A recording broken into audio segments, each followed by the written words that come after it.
Good evening, children. Welcome to the second lecture of GTSP. We shall start today's lecture by revising certain concepts that we had studied in our first lecture. So in the first lecture, we studied that DFT, okay, that is discrete Fourier transform, is basically doing a N to K transformation. मतलब कोई भी हमारा signal जो in terms of N है, after performing DFT, that is discrete Fourier transform, in terms of K हो जाता है. उसका हमने एक स्टैंडर्ड फॉर्मूला भी पढ़ा था. So the standard formula was Fourier transform of x of n is equal to summation of n, which is going from 0 to n minus 1. वो सिग्नल जिसका हमें Fourier transform निकालना है, that is x of n, into Tudel factor raised to nk. So ये हमने एक formula पढ़ा था DFT का, और ये क्या है? ये x of k है, फंक्शन ऑफ k. लाइकवाइज हमने एक फॉर्मूला पढ़ा था इनवर्स DFT का. सो ये था हमारा DFT का फॉर्मूला. लाइकवाइज हमने इनवर्स DFT का फॉर्मूला भी पढ़ा था. सो इनवर्स DFT का फॉर्मूला था x of n is equal to, okay, यहाँ पे x of n आएगा. x of n is nothing but equal to, यहाँ पे I DFT ले लेते हैं. So I DFT of x of k is equal to 1 by n, सब कुछ उल्टा, summation of k, which is going from 0 to n minus 1. वो signal जिसका इनवर्स DFT निकालना है, that is x of k into Tudel factor raised to minus nk. ये formula था inverse DFT का. Now children, after this, you know, we had studied a table. हमने एक matrix पढ़ा था. उस मैट्रिक्स से हम किसी भी सिग्नल का DFT कैसे निकालते हैं वो देखते थे. So what was the table? What was the matrix? This was the matrix for calculating DFT. 1 1 1 1 1 1 1. यहाँ पे मैंने आपको एक ट्रिक सिखाया था. J1J 1J 1J 1 and 1. ठीक है. सो यहाँ पे minus minus minus minus minus minus, ये था DFT का मैट्रिक्स. अब लाइकवाइज हमने IDFT का भी एक मैट्रिक्स पढ़ा था. तो IDFT का मैट्रिक्स में ना सबसे पहले यहाँ पे कॉन्जुगेट था. It is nothing but equal to 1 by n, assuming 4 sample है. और पूरे मैट्रिक्स का हम कॉन्जुगेट लिखते थे. तो पूरे मैट्रिक्स का जब हम कॉन्जुगेट लिखेंगे, it is 1 1 1 1 1 j minus 1 minus j 1 minus 1 1 minus 1 1 minus j minus 1 j. ये मैट्रिक्स था IDFT का. ये दो मैट्रिक्स है जिसको बिल्कुल बाय हार्ट ही करना है हमें. पहला मैट्रिक्स DFT निकालने की मदद करता है और दूसरा इनवर्स DFT के काम आता है. After this, you know, and I think we did a few sums on calculation of DFT and inverse DFT, the most basic ones. After that, children, we studied something which is called as properties of Fourier transform. ये properties of DFT नहीं लिखेंगे, properties of Fourier transform लिखेंगे, FT लिखेंगे. Properties में जो सबसे पहली property हमने last lecture पढ़ी थी, it was called as symmetric property. I believe सभी स्टूडेंट्स थे लास्ट लेक्चर भी, बट मैं थोड़ा सा रिवीजन करा रही हूँ एक ब्रश अप करने के हिसाब से कॉन्सेप्ट्स को. तो ये जो सिमेट्रिक प्रॉपर्टी हमने पढ़ी थी ना, इसका स्टेटमेंट पढ़ा था. अब मैंने लास्ट लेक्चर में ये बात आपसे कही थी कि कोई भी प्रॉपर्टी का प्रूफ नहीं पूछा जाता है, सिर्फ उसका स्टेटमेंट आपको पता होना चाहिए और उसके ऊपर सम्स आते हैं. तो हमने पढ़ा था कि सिमेट्रिक प्रॉपर्टी के हिसाब से x of k जो होता है, it is nothing but x conjugate of capital N minus k, where this capital N indicates number of samples. और इसके ऊपर हमने एक सम किया था. सिमेट्रिक प्रॉपर्टी पे एक सम हमने सॉल्व किया था. I hope you remember all this. Anybody who is not present in the last lecture, children, please put the heading JFT and copy this. I shall wait for 2 minutes for you all to copy. जो बच्चे थे उनको ये लिखने की जरूरत नहीं है. सिर्फ जो बच्चा नहीं था, अगर सपोज कोई ऐसा है जो लास्ट लेक्चर नहीं था, We shall wait for 2 to 3 minutes. इस chapter का weightage जो है around 25 to 30 marks in your paper.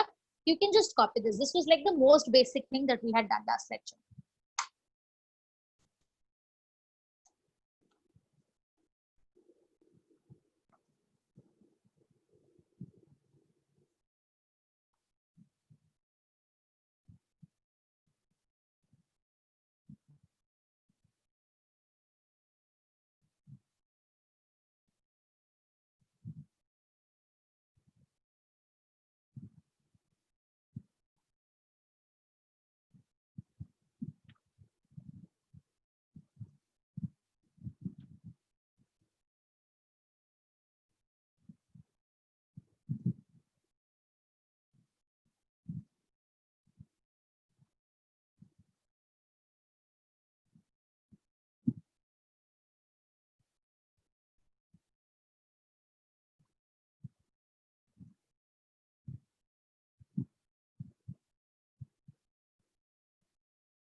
Done जैसे ही हो जाता है आपको चैट में आके डन करके लिखना है।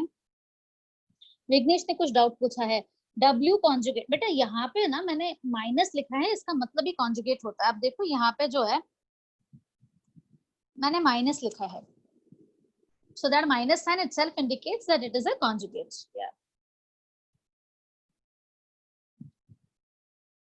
Anybody? Okay, just tell me anybody who was not there in the last lecture out of the participant list. Akanksha, you were there in the last lecture, beta. बाकी विघ्नेश था, विकास था, सुधांशु था, प्रज्वल था, अंजलि थी, अमृषा भी थी। I think I am just doubtful about Akanksha. I don't know whether she is there. नहीं थी ना? हाँ चल लेट्स लो। नहीं थी। विकास तुझे बड़ा पता है कौन था और कौन नहीं था?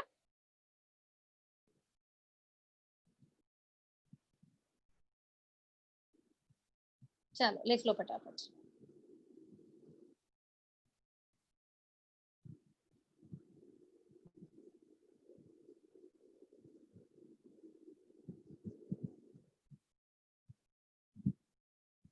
अच्छा तू नहीं था? ओके ओके, लिख ले लिख ले। Put the heading GFT, copy everything quickly. In fact आज के लेक्चर के लिए जो बहुत ज्यादा जरूरी है ना, वो ये दो चीजें हैं। एक डीएफटी निकालने का मैट्रिक्स, दूसरा इनवर्स डीएफटी निकालने का मैट्रिक्स। बस ये दो चीजें मेरे आज के लेक्चर के लिए मुझे लगने वाली है।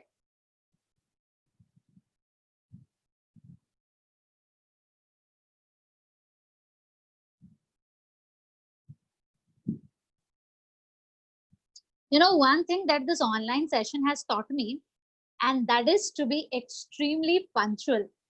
So I am in the room before 5 o'clock, and for the first time in my life in this season, lockdown season, I've been waiting for students to come. So all these students who are coming like at 5:15 and 5:10, I am making this announcement that online lectures are in time.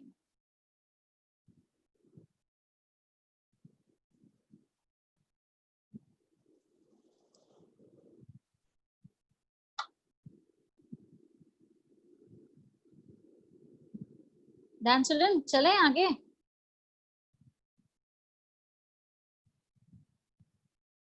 जितने भी बच्चे जो नहीं लिख रहे हैं, जो already last lecture थे, डीएफटी और आईडीएफटी के मैट्रिक्स को अच्छे से देख लो, अच्छे से लिख लो। ये हमें लगने वाला है आज। And I am expecting all of you to make a notebook very well with all the sums neatly solved. Whatever I'm doing online is not going to be repeated in the class again.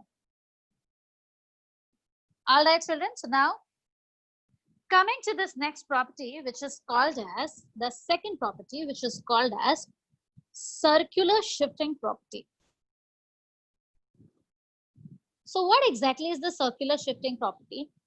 हमें सबको पता है कि Fourier transform of x of n जो है वो x of k होता है ना। किसी भी फंक्शन x ऑफ n का फूरियर ट्रांसफॉर्म हम निकालेंगे तो हमें क्या मिलेगा? हमें x ऑफ k मिलेगा।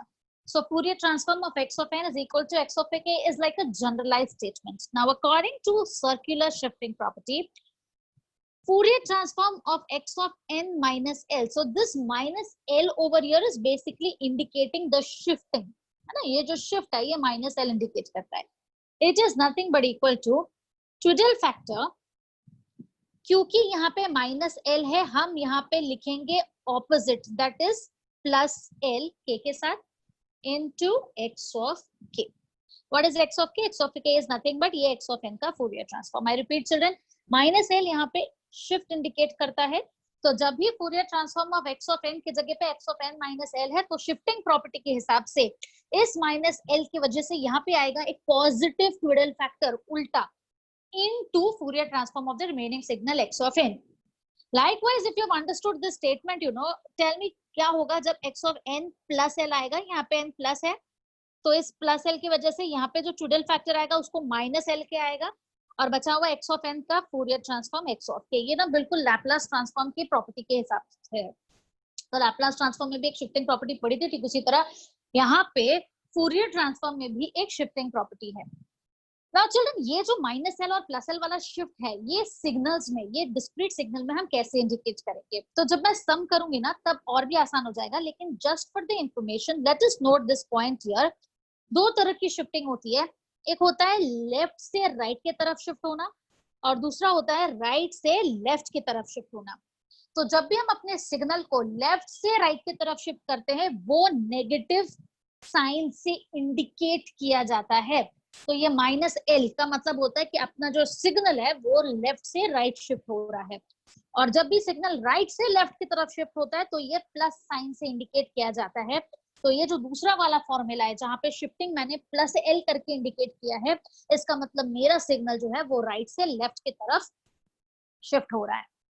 हमारे लिए ना हमेशा, मतलब ये एक ट्रिक बता रही हूँ मैं, सब्जेक्ट में डीटीएसपी में आपको बहुत सारी ट्रिक्स देती रहूंगी. तो यहाँ पे ट्रिक ऐसा है, क्योंकि ये सर्क्यूलर है, किसी भी सम में हम दोनों कर सकते हैं. हम राइट से लेफ्ट भी शिफ्ट कर सकते हैं और लेफ्ट से राइट भी शिफ्ट कर सकते हैं, बिकॉज इट इज सर्क्यूलर. मतलब अगर मुझे इस पॉइंट से तक आना है, तो मैं राइट से लेफ्ट और लेफ्ट से राइट हर तरह से इस पॉइंट तक आ सकती हूँ, बट हम हमेशा चूज करेंगे ये, that is left to right. By default हम चूज करेंगे लेफ्ट टू राइट, ताकि हम अपने सम को बड़े ही आसानी से सॉल्व कर सके. और ये सम आसानी से सॉल्व कैसे होगा हम देखेंगे अगले एग्जाम्पल में. अभी के लिए just put the heading circular shifting and copy these two formulas. Put the heading circular shifting, copy these two formulas.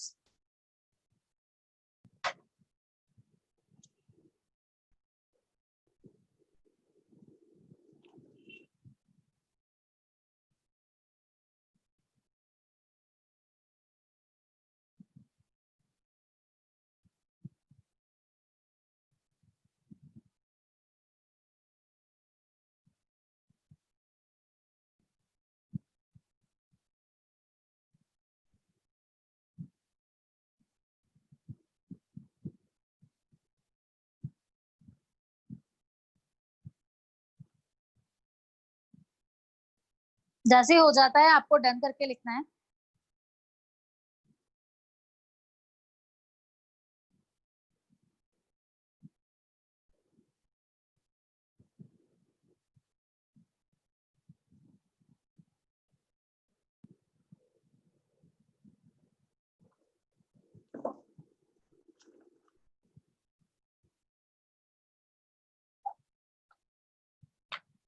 All right. तो याद रहे कि हमारा शिफ्टिंग लेफ्ट से राइट हम करने वाले हैं, और लेफ्ट से राइट का मतलब होता है फॉर्मूला नंबर 1 हम यहाँ पे यूज करने वाले हैं, negative shifting. All right, children. So now we are coming to this example related to circular shifting. It is very, very important example. Let us see what the sum is. Determine DFT of x of n is equal to 1, 2, 3, 4. Hence, deduce that pehla x1 of k if x1 of n is equal to 3, 4, 1, 2. दूसरा x2 of k, ये सारे exam के 8-8 10-10 mark के questions है और ये मतलब ऐसे ना स्टैंडर्ड सम्स है, very famous university standard problems. x3 of k if x3 of n is equal to 2 4 3 1, and fourth x4 of k if x4 of n is equal to 4 6 4 6। चलो let us start with the solution of the sum children। सबसे पहले यहाँ पे बोला है find DFT of x of n, है ना, आगे का क्वेश्चन तो बाद में पढ़ेंगे, पहले DFT of x of n बोला है तो let us find DFT of x of n. In fact ये एक्स ऑफ एन का डीएफटी कैसे निकालते हैं हमने लास्ट लेक्चर में भी सीखा था, लेकिन कुछ बच्चे नए हैं तो उनके लिए मैं दोबारा पूरा कैलकुलेशन करूंगी। डीएफटी का फॉर्मूला है x of k is nothing but equal to total factor 4, क्योंकि 4 सैंपल है, 1 2 3 4 4 सैंपल होता है, इनटू एक्स ऑफ एन, ये उसका फॉर्मूला है, which is nothing but equal to, यहाँ पे हम अपना मैट्रिक्स बनाएंगे। कौन सा मैट्रिक्स? डीएफटी वाला मैट्रिक्स। क्या था डीएफटी वाला मैट्रिक्स? 1 1 1 1, इसे बाहर करना है, ऑब्वियसली बात है। J1 J J1 J J1 J J1 J, बीच में और एक 1, माइनस माइनस माइनस, यहाँ पे भी माइनस माइनस माइनस, तो ये हुआ हमारा डीएफटी का matrix. into x of n over here is nothing but your signal 1 2 3 4 मेरा x of n है और हम इसे मल्टीप्लाई करेंगे। So therefore this is nothing but equal to, children, normal matrix multiplication करना है, and according to normal matrix multiplication पहला रो पहले कॉलम के साथ मल्टीप्लाई होगा, हमें मिलेगा 1 + 2 + 3 + 4। नेक्स्ट आएगा 1 - 2j - 3 + 4j, फिर आएगा 1 - 2 + 3 - 4, और फिर आएगा, समझ रहे हो ना, मैं हर रो को उस कॉलम के साथ मल्टीप्लाई कर रही हूँ, 1 + 2j - 3 - 4j, ये है नॉर्मल मैट्रिक्स मल्टीप्लिकेशन जो मैंने यहाँ पे किया हुआ है। And this is nothing but equal to, ये 10 है, यहाँ पे of course real to real और इमेजिनरी टू इमेजिनरी होगा, तो रियल में मुझे -2 मिला, इमेजिनरी में मुझे +2j मिला, यहाँ पे -2 -2 -2j। So what is this children? This is nothing but the first part, x of k। Question था find DFT of x of n, हमने DFT of x of n निकाल लिया। हेंस डिड्यूस, अब मेरे बच्चे हैं सब यहाँ पे, मुझे बताओ हेंस डिड्यूस का मतलब क्या होता है? ये चीज तो मैंने आपको 100 बार बताई होगी। हेंस डिड्यूस का मतलब क्या होता है? What do you understand by hence deduce? Use करके, वेरी गुड। हेंस डिड्यूस का मतलब होता है जो हमने प्रूव किया है उसको यूज करके आंसर चाहिए। इसका मतलब ये कि ये जो 4 क्वेश्चंस हमने इधर लिखे हैं, 3 4 1 2 4 1 2 3, है ना, ये चारों का आंसर मुझे निकालना है इसके आंसर को यूज करके। देखो वैसे तो ये 4 क्वेश्चन है, इनके डीएफटी को निकालना है, इनके डीएफटी को हम सेम मैट्रिक्स मल्टीप्लिकेशन करके भी निकाल सकते हैं, लेकिन उसके आपको 0 मार्क्स मिलेंगे। The question is hence deduce, मतलब ऊपर वाले के आंसर को यूज करके आपको ये चारों सिग्नल्स का डीएफटी निकालना है। चलो देखते हैं कि हम कैसे करेंगे। ठीक है, अगले पेज पे जा रही हूं मैं। I will show you how to calculate the DFT using अभी ऊपर वाले का आंसर। ना चिल्ड्रन एक बात बताओ, अगर मुझे x1 ऑफ k निकालना है, इफ x, ये पहला वाला है, x1 ऑफ k निकालना है if x1 of n is equal to 3 4 1 2, है ना, ऐसा। अगर इस वाले को सॉल्व करना है यूजिंग प्रीवियस वाले का आंसर, मतलब इट इज ऑब्वियस कि प्रीवियस वाले में और इस वाले में कोई रिलेशन होना जरूरी है। मेरे x ऑफ n और मेरे x1 ऑफ n में कुछ रिलेशन होना जरूरी है। तो लेट अस सी रिलेशन क्या है। Over here if you observe this very carefully, देखो मैं पहले ना x ऑफ n लिख देती हूँ आपके लिए। What is x of n? x of n is 1 2 3 4। x1 of n is 3 4 1 2, find x1 of k। मुझे इसका आंसर निकालना है यूजिंग इसका आंसर, तो इन दोनों में कुछ रिलेशन होना जरूरी है। इन दोनों में क्या रिलेशन है चिल्ड्रन? कहना ऐसे नंबर सेम लग रहे हैं, ऊपर 1 2 3 4 है, नीचे भी 1 2 3 4 है, सिर्फ ऑर्डर चेंज हो गया है, शिफ्ट हो गया है। Yes, the word shift here is very very important. मेरा सिग्नल शिफ्ट हो गया है। अच्छा, शिफ्टिंग याद रहे वो बात, हम शिफ्टिंग को कैसे देखने वाले हैं, मतलब मैं दूसरा ऑप्शन ही नहीं दे रही हूँ, शिफ्टिंग को हम लेफ्ट टू राइट ही देखने वाले हैं हमेशा। हमें देखना है ये 1, पहले ये 1 फर्स्ट पोजीशन पे था, अब ये 1 कहाँ पे आ गया? थर्ड पोजीशन पे आ गया। पहला एलिमेंट शिफ्ट हुआ है, इसका मतलब बाय डिफॉल्ट पूरा सिग्नल शिफ्ट हुआ है। कितने से शिफ्ट हुआ है? पहले ये 1 1 पे था, अब ये 1 3rd पोजीशन पे, मतलब मेरा 1 2 पोजीशन से शिफ्ट हुआ है।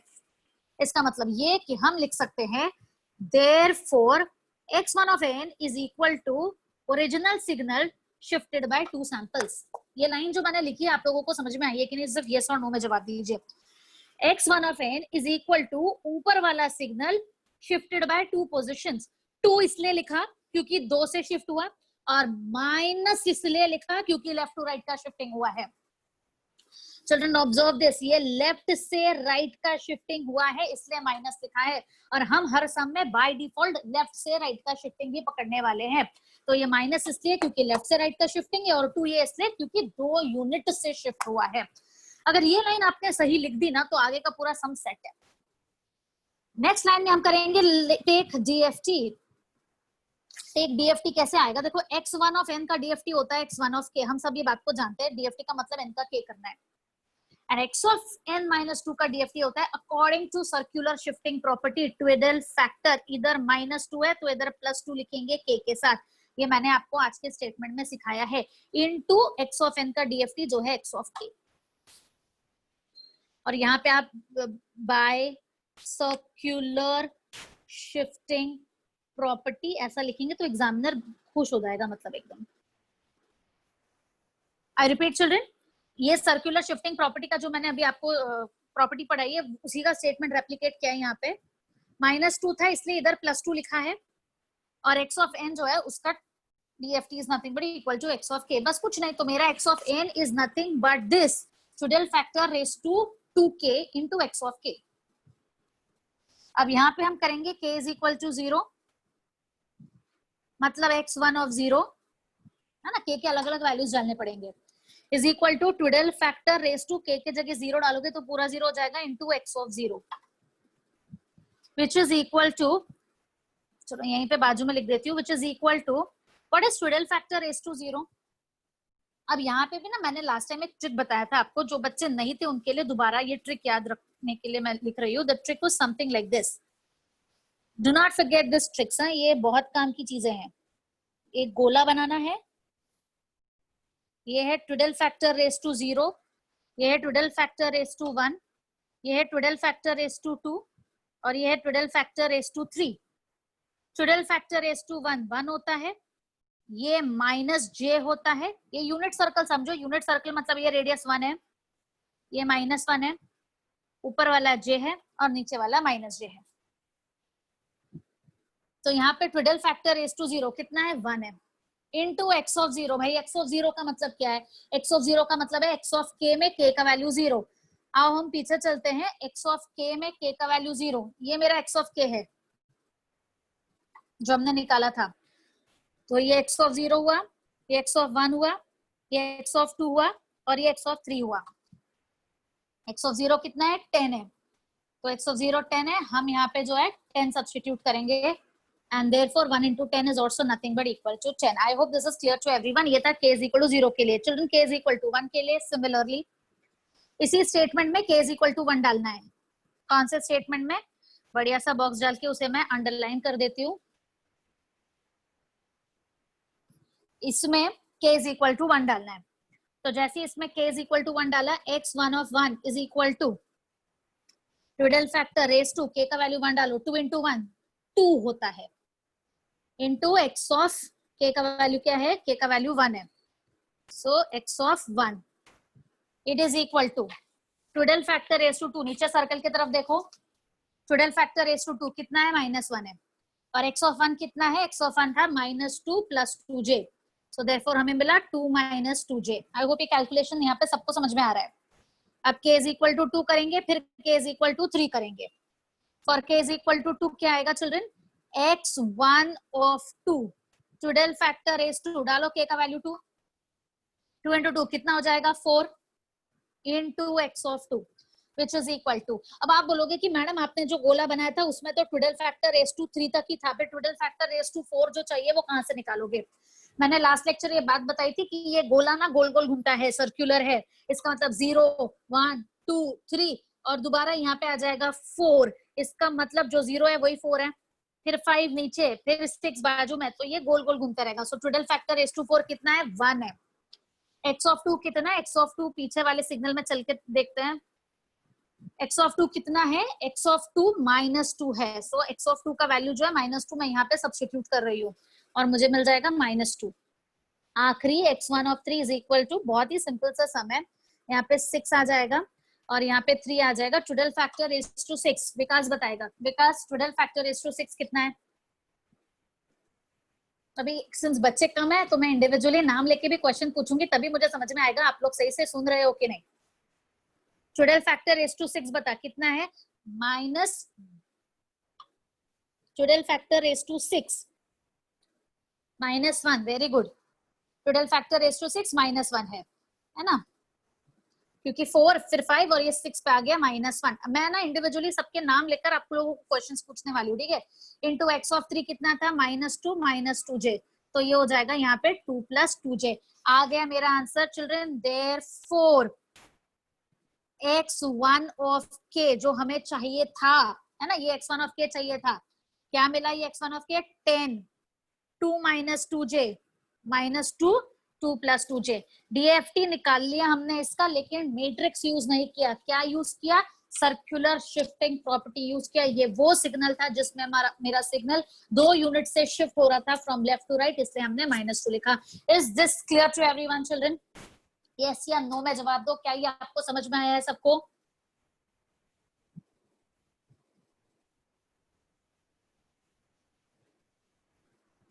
Very good, very good.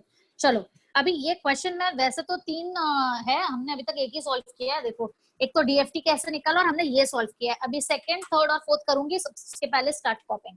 इसे कॉपी करो, फिर सेकंड, थर्ड और फोर्थ करूंगी।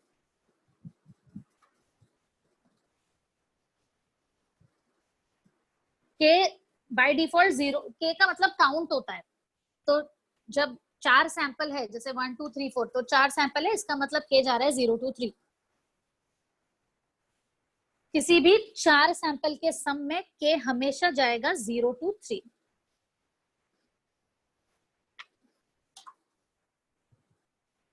अगर 8 सैंपल का सम होगा तो के जाएगा 0 2 7। आप लोगों के सिलेबस में 4 एंड 8 सैंपल के सम्स है। स्टार्ट कॉपिंग, ये पेज हो जाएगा। डन करके लिखना, तो मैं पेज टर्न कर दूंगी आप लोगों के लिए।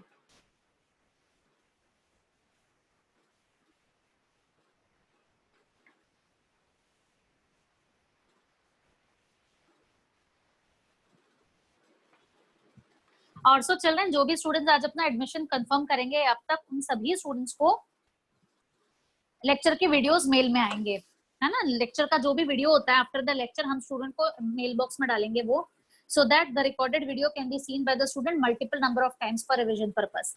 या कभी किसी रीजन की वजह से आप कोई लेक्चर मिस कर देते हैं तो वीडियोस के थ्रू आप उसको, वो टॉपिक को कवर अप कर सकते हैं। So it's a practice that we are following.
जैसे हो जाता है डन आ जाना चाहिए, ताकि पेज टर्न कर दूं मैं। और कहीं भी किसी को कोई डाउट है तो आप मुझे पूछेंगे।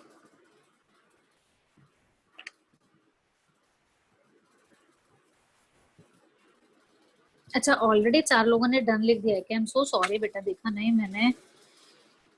चलो ये लिखो,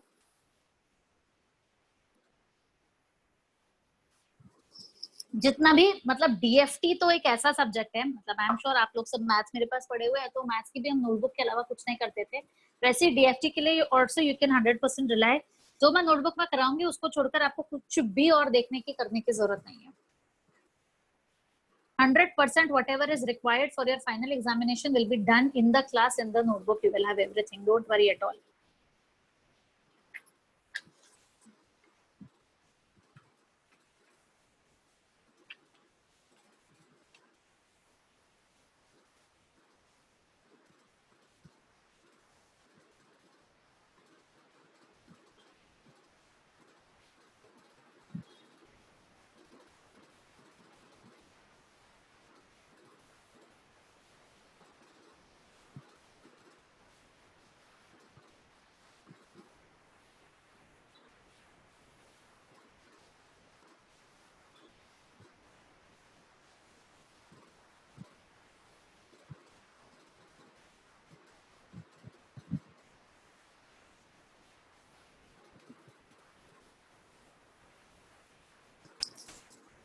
Done, children?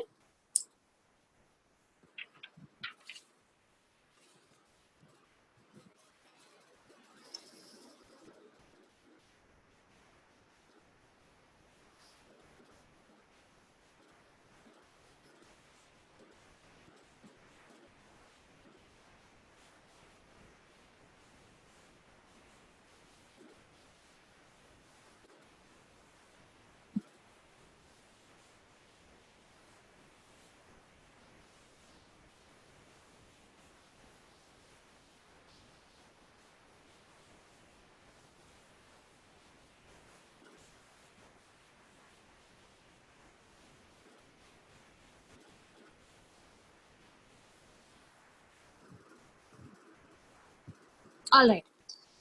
तो अब इसी सम के अगले इस पे बढ़ते हैं हम। यहाँ पे दोबारा एक्स ऑफ एन लिख रही हूँ बिकॉज रिलेट करने में आसानी होती है। X of n is 1 2 3 4। X of k जो उसके वजह से मिला वो भी लिख लेते हैं बिकॉज लगने वाला है 10 -2 + 2j -2 एंड -2 -2j, ये हमने निकाला था। अब दोबारा मुझे पेस्ट ऑन करने की जरूरत नहीं, इसलिए मैंने ये लिख दिया। अब x2 ऑफ n जो है ना, ये x2 ऑफ n है 4 1 2 3। हमें x1 ऑफ k निकालना है। So tell me children, number तो सेम है, सिर्फ शिफ्ट हुआ है। कौन बताएगा अभी? सुधांशु। सुधांशु आप बताओ कि शिफ्टिंग कितने यूनिट से करूं? How many units shifting is going to be required to get x2 of n? Very n -2 नहीं, क्या है यार शिफ्टिंग? ये देख 1 इधर है, 1 इधर है, अब 1 इधर हो गया।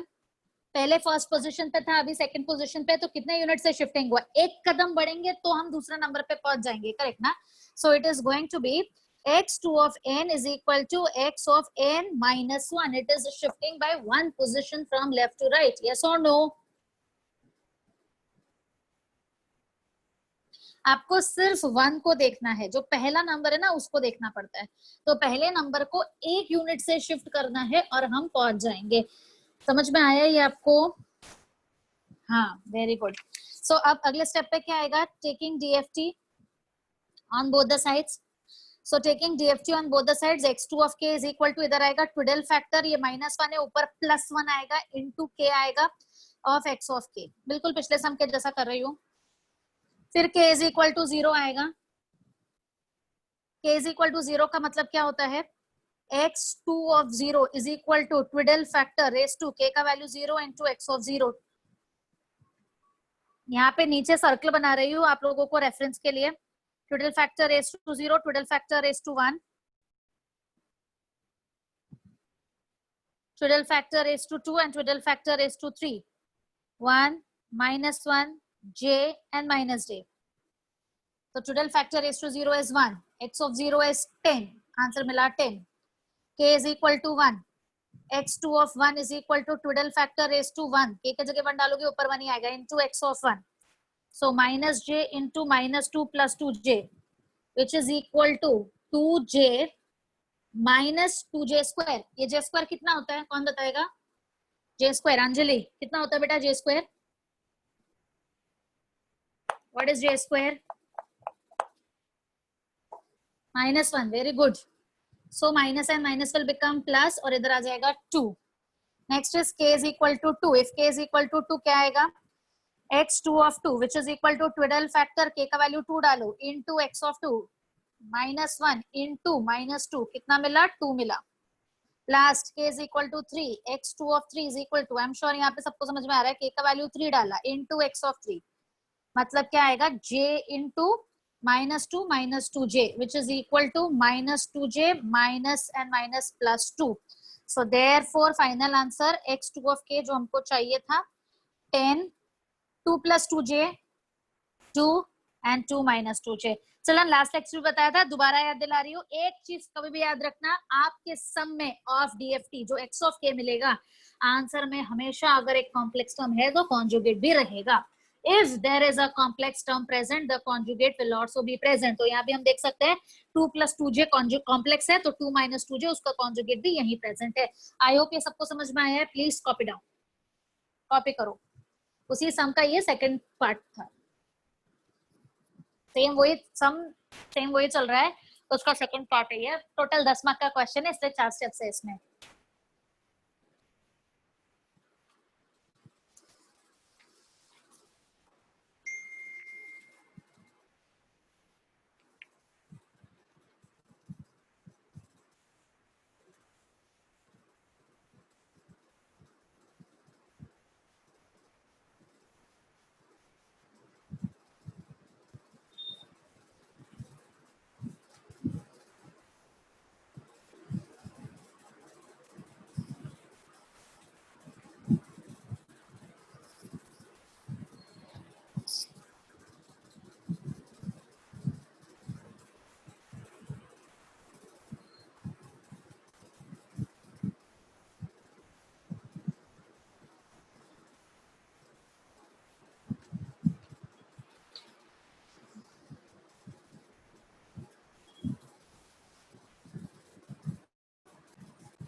डन.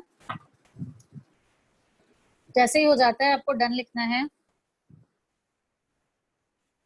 Very good. हाँ भूलो मत, क्योंकि यहाँ पे मैं आपको देख नहीं सकती हूँ, मैं सिर्फ इंतजार करती हूँ कि आप डन लिखेंगे. अब ये जो अगला वाला सम है ना, अगला वाला सम मैंने करने वाली हूँ, ये आप लोग करेंगे. सो मुझे बताओ, देखो मैं दोबारा लिख रही हूँ. एक्स ऑफ एन था 1 2 3 4. एक्स ऑफ के जो मुझे उससे मिला वो था 10 -2 + 2j -2 -2 -2j. अब x3 ऑफ n जो है ना वो है 2 4 3 1. आमिर बताएगा कितना शिफ्टिंग चाहिए. x3 of k is equal to question mark. So Amir will tell us कितना शिफ्टिंग चाहिए. क्या लिखूं बोलो. x3 of n is equal to -3. Very good. x of n -3 समझ में आया आपको. ये 1 है, 3 पोजीशन शिफ्ट करूंगी जब लेफ्ट से राइट तब ये 1 यहाँ पहुंचेगा. हमेशा लेफ्ट से राइट ही देखना है इसलिए माइनस आएगा. आपको लॉजिक समझ में आया. लेफ्ट से राइट ही क्यों बोला था बताती हूँ. अब व्हेन यू टेक डीएफटी तो क्या आएगा. x3 of k is equal to twiddle factor. चलो वो याद है, इधर -3 है तो इसलिए हम इधर +3 लिखते हैं. और क्योंकि ये ट्विडल फैक्टर पॉजिटिव है, आपका सर्कल वाला शॉर्टकट इधर काम आ जाता है. अगर ये नेगेटिव होता तो आपको एक्चुअल कैलकुलेट करना पड़ता, आप अपना शॉर्टकट यूज नहीं कर पाते थे. तो अगर शॉर्टकट यूज करना है तो ट्विडल फैक्टर फैक्टर का पॉजिटिव होना जरूरी है, और अगर ट्विडल फैक्टर पॉजिटिव चाहिए तो शिफ्टिंग का नेगेटिव होना जरूरी है। इसलिए हम हमेशा लेफ्ट टू राइट ही देखेंगे ताकि हमारा शिफ्टिंग नेगेटिव आए। Is this logic clear to everyone? ये कोई हार्ड एंड फास्ट रूल है, ये अपना रूल है ताकि कैलकुलेशन इजिली हो जाए। मुझे चाहिए कि मैं ये शॉर्टकट यूज करूं, इस शॉर्टकट को यूज करने के लिए ट्विडल फैक्टर पॉजिटिव होना जरूरी है, और ट्विडल फैक्टर के पॉजिटिव होने के लिए शिफ्टिंग नेगेटिव होना जरूरी है। इसलिए नेगेटिव शिफ्टिंग के लिए हम हमेशा लेफ्ट टू राइट ही देखेंगे। इसे कंप्लीट करो। k is equal to 0, k is equal to 1, k is equal to 2, k is equal to 3, करो कंप्लीट।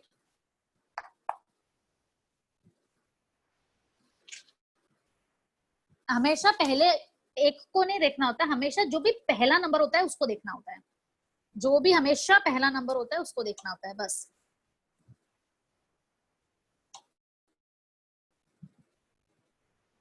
आप पहले नंबर को शिफ्ट करोगे ना तो वो ट्रेन है, पहले वाले डब्बे को घुमाओगे तो बाय डिफॉल्ट उतने यूनिट से ट्रेन के बाकी डब्बे भी घूमेंगे। समझ रहे हो बात को? ये जो पहला नंबर होता है उस ट्रेन का इंजन होता है, उसको आप 4 यूनिट घुमाओगे तो पीछे मौजूद हर एक नंबर 4 यूनिट से घूमेगा। इसलिए हम हमेशा जो पहला नंबर होता है उसी को देखते हैं।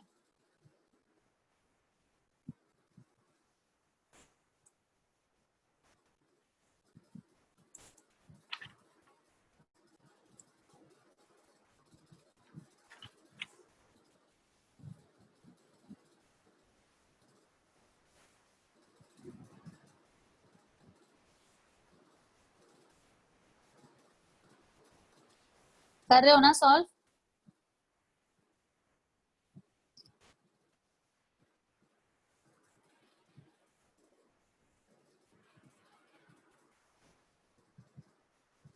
This is the new normal for us now, teaching like this without seeing the faces of your students.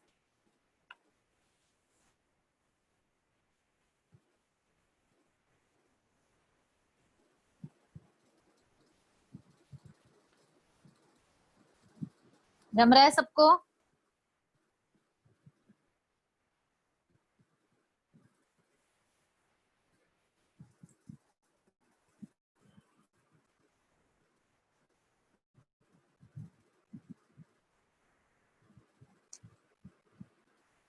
Done, क्या बात है, क्या बात है।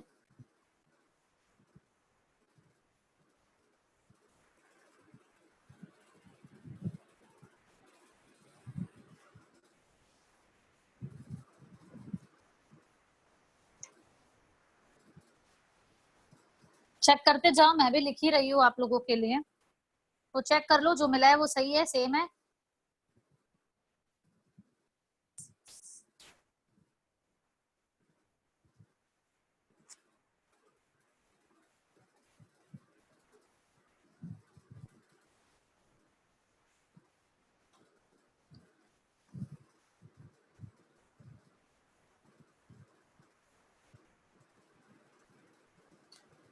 All right, children, so please check your answers. The answer should be 10 minus 2 minus 2j, 2, and minus 2 plus 2j.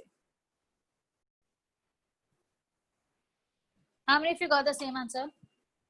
Yes, very good. और कितने लोगों को सेम आंसर मिला? Manpreet, Akanksha, Vighnesh, Anjali, very good. अमृषा, आपको मिला? Aamir, Vikas, same. Sudhanshu, very good. All right, very good, कोई बात नहीं। यहाँ पे तो थोड़ी चीटिंग मैंने भी की है, पहले 3 कैलकुलेशन मैंने भी बड़ी ईमानदारी से किए, जब 4th कैलकुलेशन करना था तो यहाँ पे ना आपने देखा होगा मैंने कितने फट से आंसर लिख दिया, क्योंकि मुझे पता था कि ऊपर कॉम्प्लेक्स नंबर है तो नीचे कॉन्जुगेट होगा ही, तो मैंने थोड़ी सी चीटिंग की और डायरेक्टली कॉन्जुगेट लिख दिया। तो इतनी चीटिंग तो चलती है, this is called as taking the advantage of the concept, है ना। अगर कॉन्सेप्ट क्लियर है, आपको पता है कि कॉन्जुगेट आना है, तो कॉन्जुगेट वाला कैलकुलेशन करने की जरूरत नहीं, आप धड़ाधड़ लिख सकते हैं। जुगाड़, यस हम तो सब एक्सपर्ट है ना ये करने में। अच्छा मुझे बताओ अब x4 का क्या करोगे? x4 ऑफ n, ये वाली चीज थोड़ी सी अलग है। x4 ऑफ n जो है ये है 4 6 4 6, और मुझे फाइंड आउट करना है x4 ऑफ k। अब यहाँ पे ये जो 4 6 4 6 है ना, चलो हम ना पहले पेज की तरफ चलते हैं, ये सम का पहला पेज है। तो ये जो 4 6 4 6 है ना, ये नंबर तो कहीं भी ऊपर वाले 1 2 3 4 के साथ मैच भी नहीं हो रहा है, तो इसका आंसर कैसे लाया जाए? बाकी तीनों तो शिफ्टिंग से आ गए क्योंकि नंबर सेम थे, सिर्फ इधर उधर करना था, पोजीशन चेंज करना था, तो हमें आंसर आ गया। लेकिन ये जो x4 ऑफ n है 4646, ये क्या करना चाहिए, मतलब कुछ तो जुगाड़ करना पड़ेगा, क्या करूं वो बताओ, सजेस्ट करो, लगाओ दिमाग, मुझे देखना है कितने लोग यहाँ पे सोच पाते हैं कि ये 4646 कैसे मिलेगा। अच्छा है हेंस डिड्यूस, मतलब ऊपर मौजूद आंसर्स से ही मिलना है, ऊपर जो आंसर्स निकाले उन्हीं से मिलना है।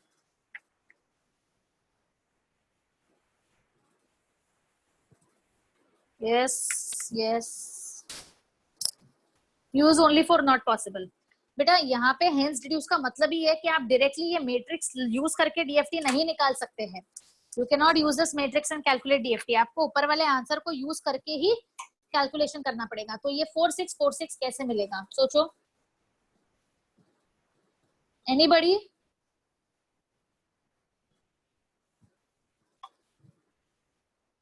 कॉमन दो ले लिया तो क्या आएगा, 2323 आएगा, फिर 2323 का क्या करेगा?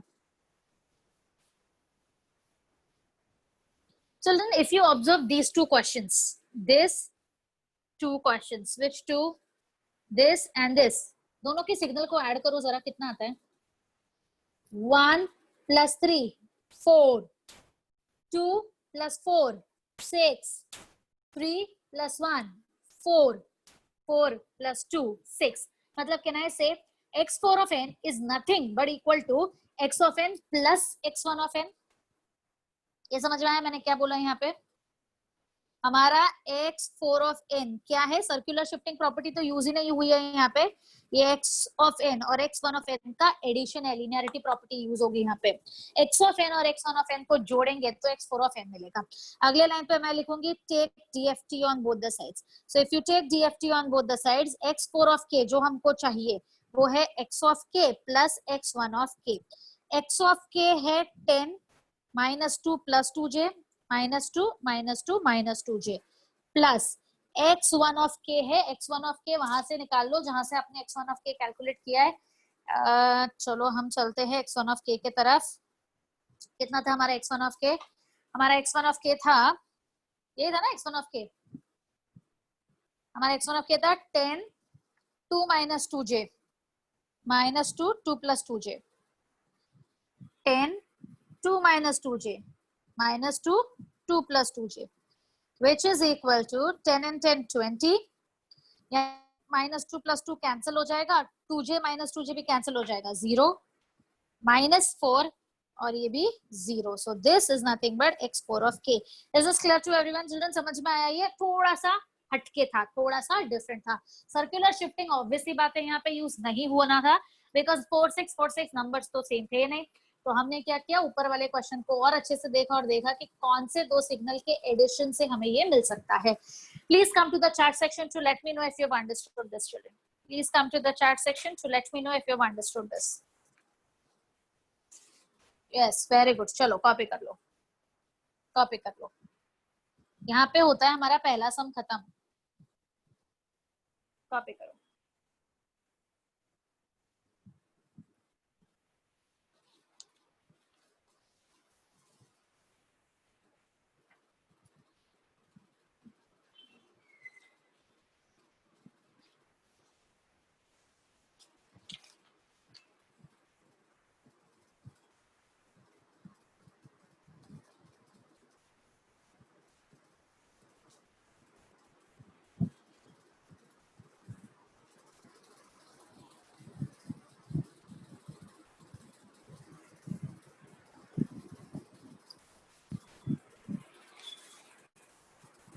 डन।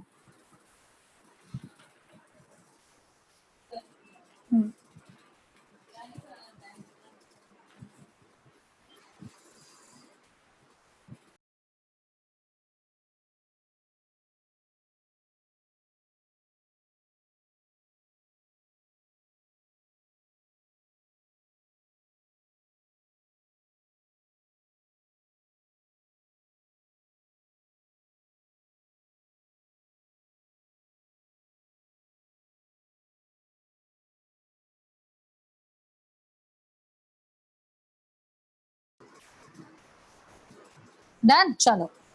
ऑलराइट चिल्ड्रन, सो ये थी हमारी सेकंड प्रॉपर्टी जिसे हम कहते हैं circular shifting property. So now let us come to the third property, which is called as convolution property है ना। कन्वोल्यूशन तो काफी फेमस ही प्रॉपर्टी है, बहुत आसान सी भी है। आप लोगों ने सिग्नल्स एंड सिस्टम्स में पढ़ा होगा कन्वोल्यूशन थ्योरम, कन्वोल्यूशन प्रॉपर्टी। सो कन्वोल्यूशन प्रॉपर्टी के लिए हमेशा आपको ये ध्यान में होगा कि हमें दो सिग्नल्स लगते हैं। सो मान लो कि हमारे दो सिग्नल जो है वो x ऑफ n और h ऑफ n है। DFT of x of n is equal to x of k. DFT of h of n is nothing but equal to h of k. DFT of x of n convolution with h of n. चलन I hope सभी को ये याद होगा कि convolution का sign ऐसा star जैसा होता है, ऐसा स्टार का मतलब कन्वोल्यूशन होता है। So this basically star is nothing but the symbol for convolution, और इसी पे अगर एक सर्कल डाल दे तो ये सर्कुलर कन्वोल्यूशन हो जाता है। फिलहाल हम सर्कुलर कन्वोल्यूशन की बात नहीं कर रहे हैं, हम सिर्फ कन्वोल्यूशन की बात कर रहे हैं। तो x ऑफ n का कन्वोल्यूशन अगर h ऑफ n के साथ किया, so convolution in one domain is equal to multiplication in the other domain. Convolution in one domain is equal to multiplication in the other domain. मतलब x of n और h of n का convolution is nothing but x of k और h of k का multiplication, which is nothing but equal to y of k करके भी हम लिखते हैं, है ना। आउटपुट अगर आप लोगों को थोड़ा भी बेसिक्स याद होगा कन्वोल्यूशन का, तो कन्वोल्यूशन में हमने ऐसा एक ब्लॉक पढ़ा था। ऑफकोर्स ऐसा तो मैंने आपको पढ़ाया नहीं था, लेकिन आई एम श्योर सर ने बताया होगा। ये x ऑफ n होता है, ये h ऑफ n होता है और ये y ऑफ n होता है। सो बेसिकली कन्वोल्यूशन का कॉन्सेप्ट ऐसे होता है कि y of n is nothing but x of n का कन्वोल्यूशन h ऑफ n के साथ। तो यहाँ पे हमने क्या किया, DFT लगाया है और लिखा है कि y of k is equal to x of k, convolution का DFT is multiplication h of k। ये कॉन्सेप्ट है, कॉपी करो, इस पे हम एक सम करेंगे। Convolution in one domain is equal to multiplication in the other domain, बस ये याद रखना है।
Done children?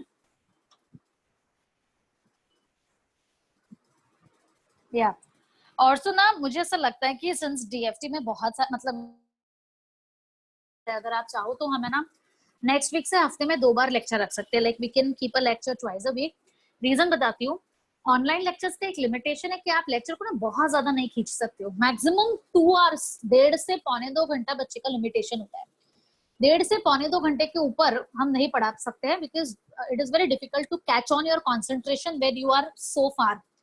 सो अगर सिर्फ हफ्ते में 1.5 घंटा या 2 घंटा पढ़ेंगे ना तो सिलेबस कंप्लीट ही नहीं होगा, या फिर नंबर ऑफ सम्स पे मुझे कॉम्प्रोमाइज करना पड़ेगा। तो वो मैं करना नहीं चाहती हूँ किसी भी हालत में। सो अगर हमें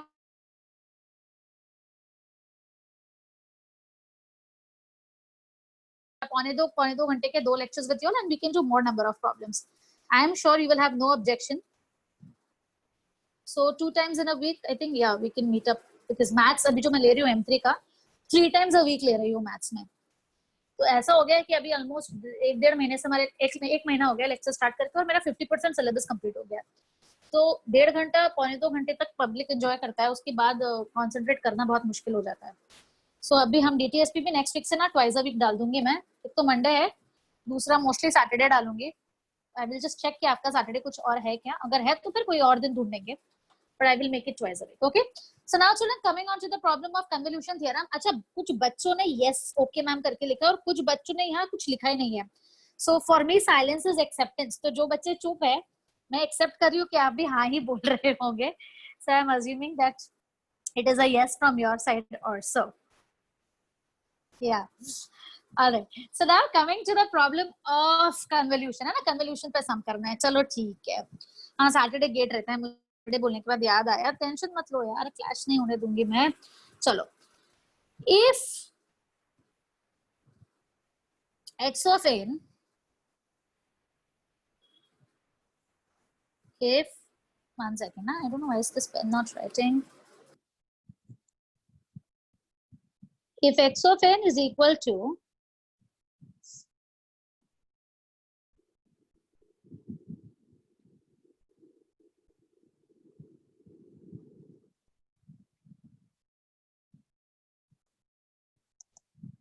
okay, just hold on, children, just a minute.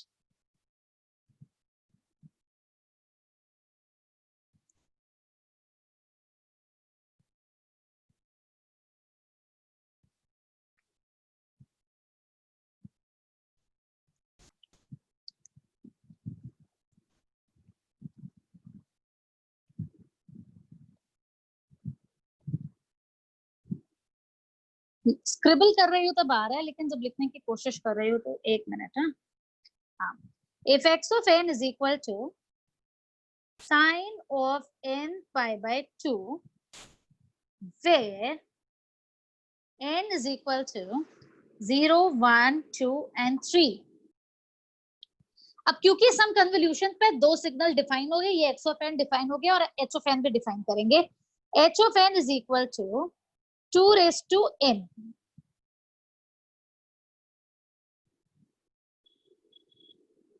where n is equal to 0, 1, 2 and 3. Okay, pen थोड़ा लूज हो गया था मेरा, अब चलेगा. Find x of k. Before I start this time, I'm going to ask certain questions to you all. So all of you be ready. I can take your name and ask you to answer. There are 4 things which I'm supposed to find. It's a complete 8 mark का question, children. ठीक है? 8 mark का सम है और 4 चीजें हमें find out करनी है. तो सबसे पहले तो आप मुझे ये बताओ कि if x of n is given and x of k पूछा है, तो ये x of k exactly क्या है? अमृषा, ये x of k क्या आएगा? वेट ना, what we will do is, you know, we will do something else. मैं अमृषा आपको अनम्यूट कर रही हूँ, अनम्यूट हो जाओ, मैं आपको अनम्यूट कर रही हूँ. आपको आपके एंड से अनम्यूट होना पड़ेगा. I have given you the access. Yeah. So tell me x of k कैसे निकालेगी बेटा? अमृषा? Yes ma'am. या सो x of n दिया हुआ है हमारे पास, ठीक है? तो अगर हमको x of n से x of k निकालना है तो हम कैसे करेंगे?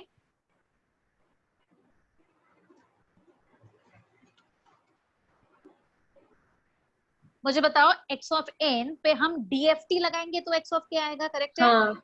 हाँ, तो वही बोलना है ना बेटा आपको कि x of n पे हम DFT लगाएंगे तो x of k आएगा, करेक्ट है? अब h of n से अगर h of k चाहिए तो क्या करेंगे? DFT. सेम DFT लगाएंगे. Yes. Very good. तो x of n में भी हमने DFT लगाया तो हमको h of k मिल गया. तो यहाँ पे मुझे ऐसा लिख देती हूँ मैं, यहाँ पे मुझे DFT लगाना है, यहाँ पे भी मुझे DFT लगाना है. अब मुझे बताओ y of k चाहिए, तो y of k के लिए हम क्या करेंगे? चलो अभी तुम्हें अनम्यूट कर देते हैं. और कौन आंसर देगा? और मनप्रीत आंसर देगी. मनप्रीत, मुझे बताओ, मुझे y of k चाहिए. मनप्रीत, क्या करना पड़ेगा? कन्वोल्यूशन प्रॉपर्टी लगाना पड़ेगा मैम. क्या है convolution property? x of k convolved with h of k.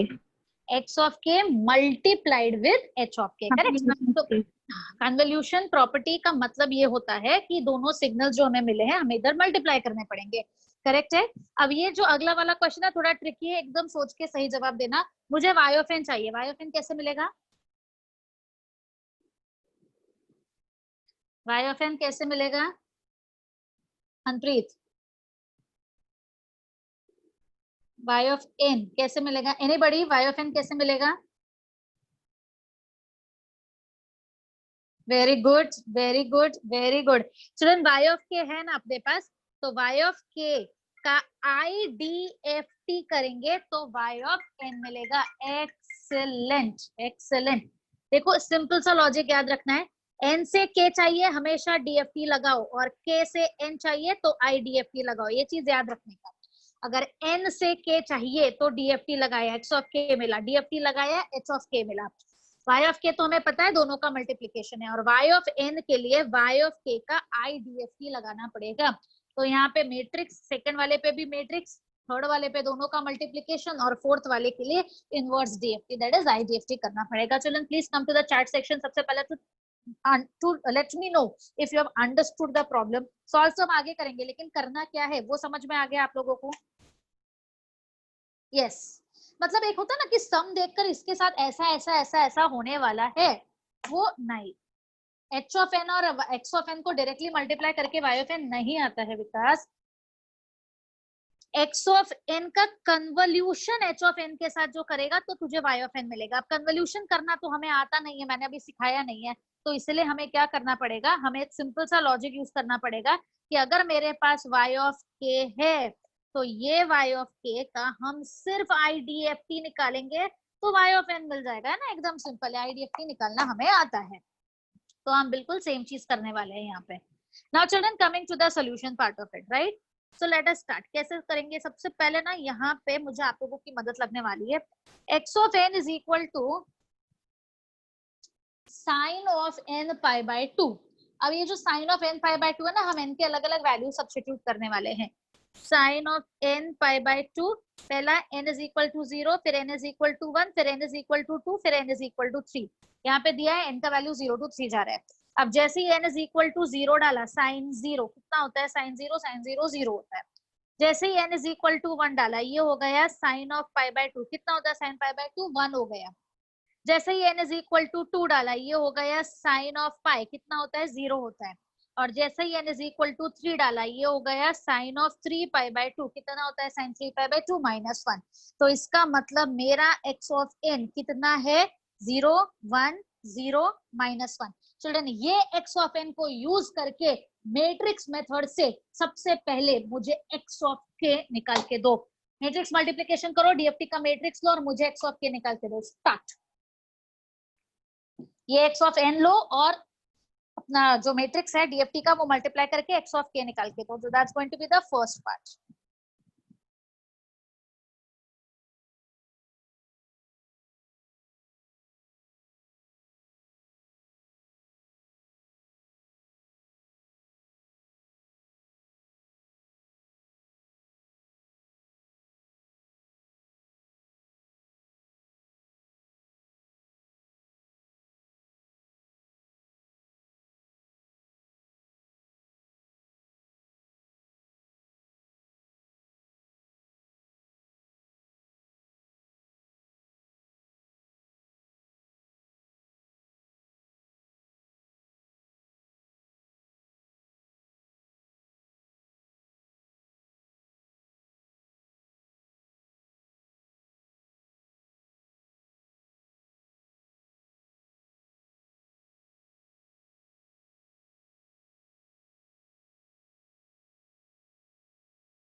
चलो, anybody ready with x of k?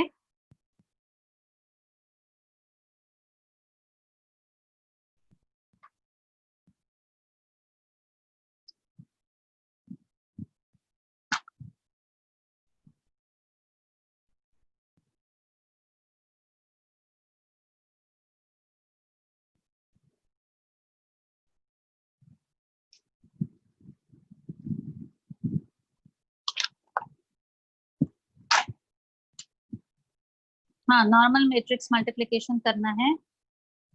Okay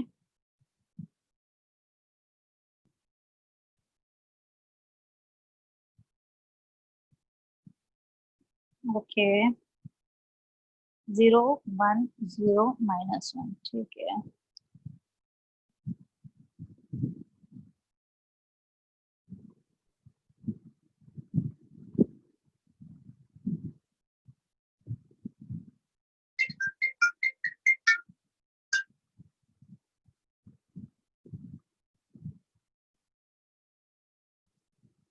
चलो सभी को ऑलमोस्ट सही आंसर आ गया है।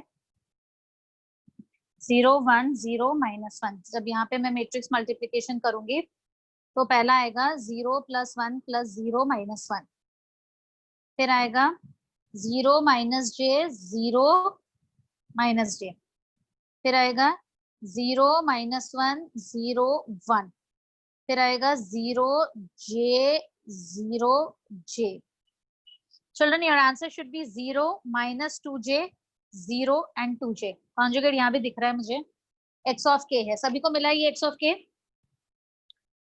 x of k 0 -2j 0 2j, very good. अब h of k, तो h of k के लिए ना ऐसा था, what is h of k? h of k is 2 raised to n, where n was 0 1 2 3, so therefore children, can I say h of n is going to be 2 raised to 0 2 raised to 1 2 raised to 2 and 2 raised to 3। मतलब h of n is going to be 0 2 4 and 8। ये समझ में आया h of n हमने कैसे लिया? 2 raised to n है ना, n का वैल्यू 0 डाला, फिर n का वैल्यू 1 डाला, फिर n का वैल्यू 2 डाला और फिर n का वैल्यू 3 डाला, तो इस हिसाब से हमें मिल गया 0 2 4 and 8।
Very good. h of k ready है आप लोगों का? अब मैं ना यहाँ पे मल्टीप्लीकेशन नहीं करूंगी, मैं सीधा आंसर लिखूंगी, चल जाएगा ना सबको? 2 raised to 0 1, my mistake, my mistake, my mistake, my mistake children, it is 1 2 4 8। 2 raised to 0 1 होता है, yeah, so 1 2 4 8।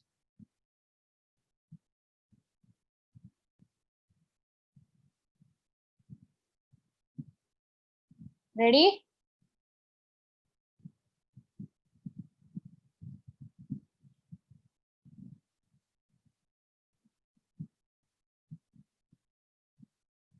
कितना आया आंसर h of k का?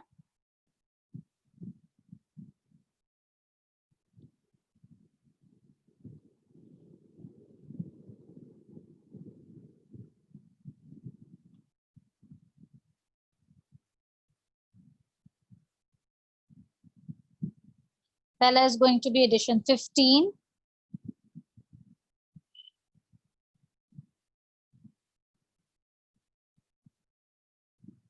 -3 + 6j -5 and -3 -6j। check your answers children। h of k मिला ये सबको? अगर आपको ये मिल जाता है तो ही हम आगे बढ़ेंगे।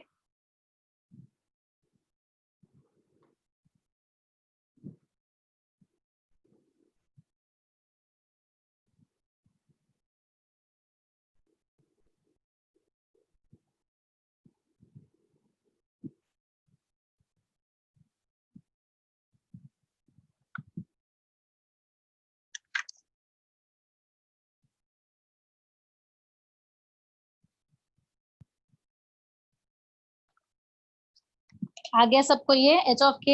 सेम आया सबको? परफेक्ट।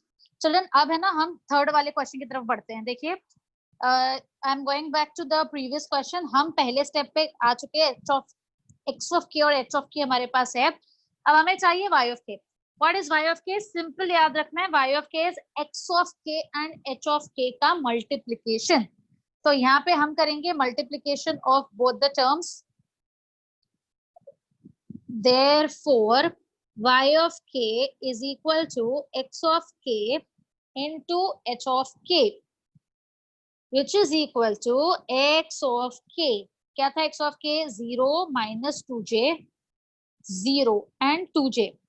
h of k क्या है? 15 minus 3 plus 6j minus 5 minus 3. ये कोई मैट्रिक्स मल्टीप्लीकेशन नहीं है, प्लीज ध्यान रहे, ये सैंपल टू सैंपल का मल्टीप्लीकेशन है. इसका पहला दूसरे के पहले के साथ, दूसरा वैल्यू दूसरे के साथ, तीसरा वैल्यू तीसरे के साथ और फोर्थ वैल्यू फोर्थ के साथ. It is sample to sample multiplication. पहला आ जाएगा 0, दूसरा आ जाएगा -2j इंटू -3 + 6j, तीसरा आ जाएगा 0 और फोर्थ आ जाएगा 2j into -3 - 6j, which is equal to 0. ये कितना हो गया? Minus into minus plus 6j, और यहाँ पे ये हो गया j² -1 होता है, माइनस इंटू माइनस प्लस होता है, सो 12. सो 12 + 6j 0. थोड़ी चीटिंग चलती है, नीचे 12 - 6j आएगा, ये तो ऑब्वियस सी बात है ना, कॉन्जुगेट है. तो y of k आ गया मेरा. ये समझ में आया सबको? अब क्या चाहिए? y of n चाहिए. So what is y of n children? y of n is equal to, ऐसे लाइन लिखो तो देखो बहुत मीनिंग है इस लाइन को, is DFT of IDFT of y of k. y of n is inverse DFT of y of k. So therefore y of n is equal to twiddle factor वाला matrix कौन सा? Conjugate वाला, 1/n into y of k. 1/n होता है 1/4. Conjugate वाला matrix आप डालोगे, y of k के जगह 0 12 + 6j, 0 12 - 6j डालोगे, मैट्रिक्स मल्टीप्लाई करोगे और मुझे आंसर दोगे. क्विकली आई होप सबको समझ में आया क्या करना है. y of k मैंने कर दिया, दोनों का multiplication sample to sample. y of n के लिए IDFT निकालना. IDFT के लिए दो चीजें जरूरी, पहला 1/4 और दूसरा मैट्रिक्स का कॉन्जुगेट.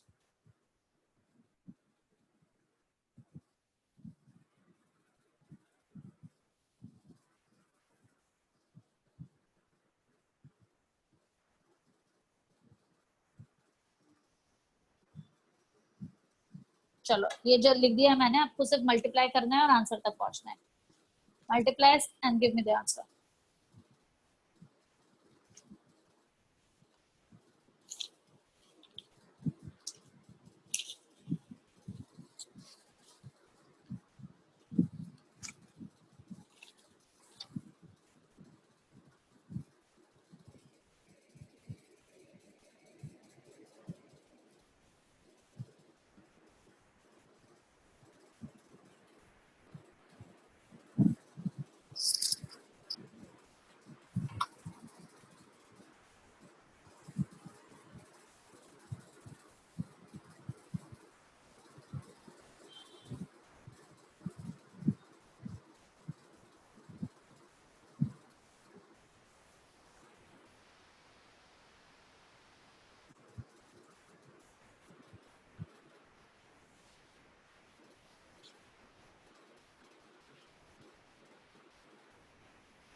Done children?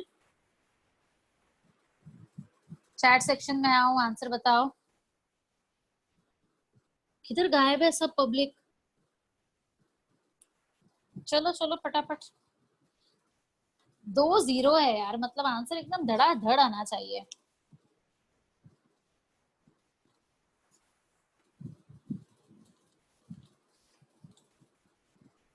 मैं करूँ कि हो जाएगा?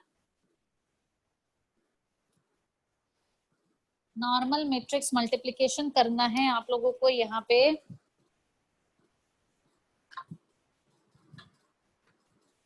Very good, so one answer is right here. Last value में थोड़ा गड़बड़ है।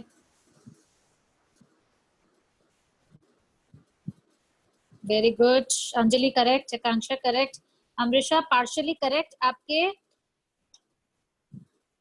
अंजलि और चेक योर वैल्यूज, थोड़ा गड़बड़ है, नंबर्स एकदम सही है, थोड़ा बिकॉज 1/4 मेरे लिए रखा है बाहर, अंदर डाल उसको।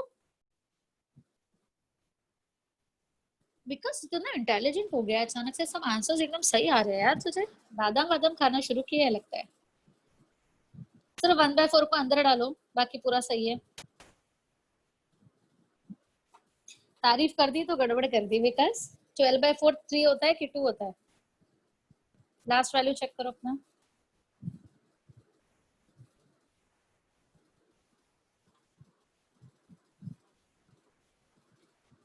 The answer is 6 -3 -6 and 3.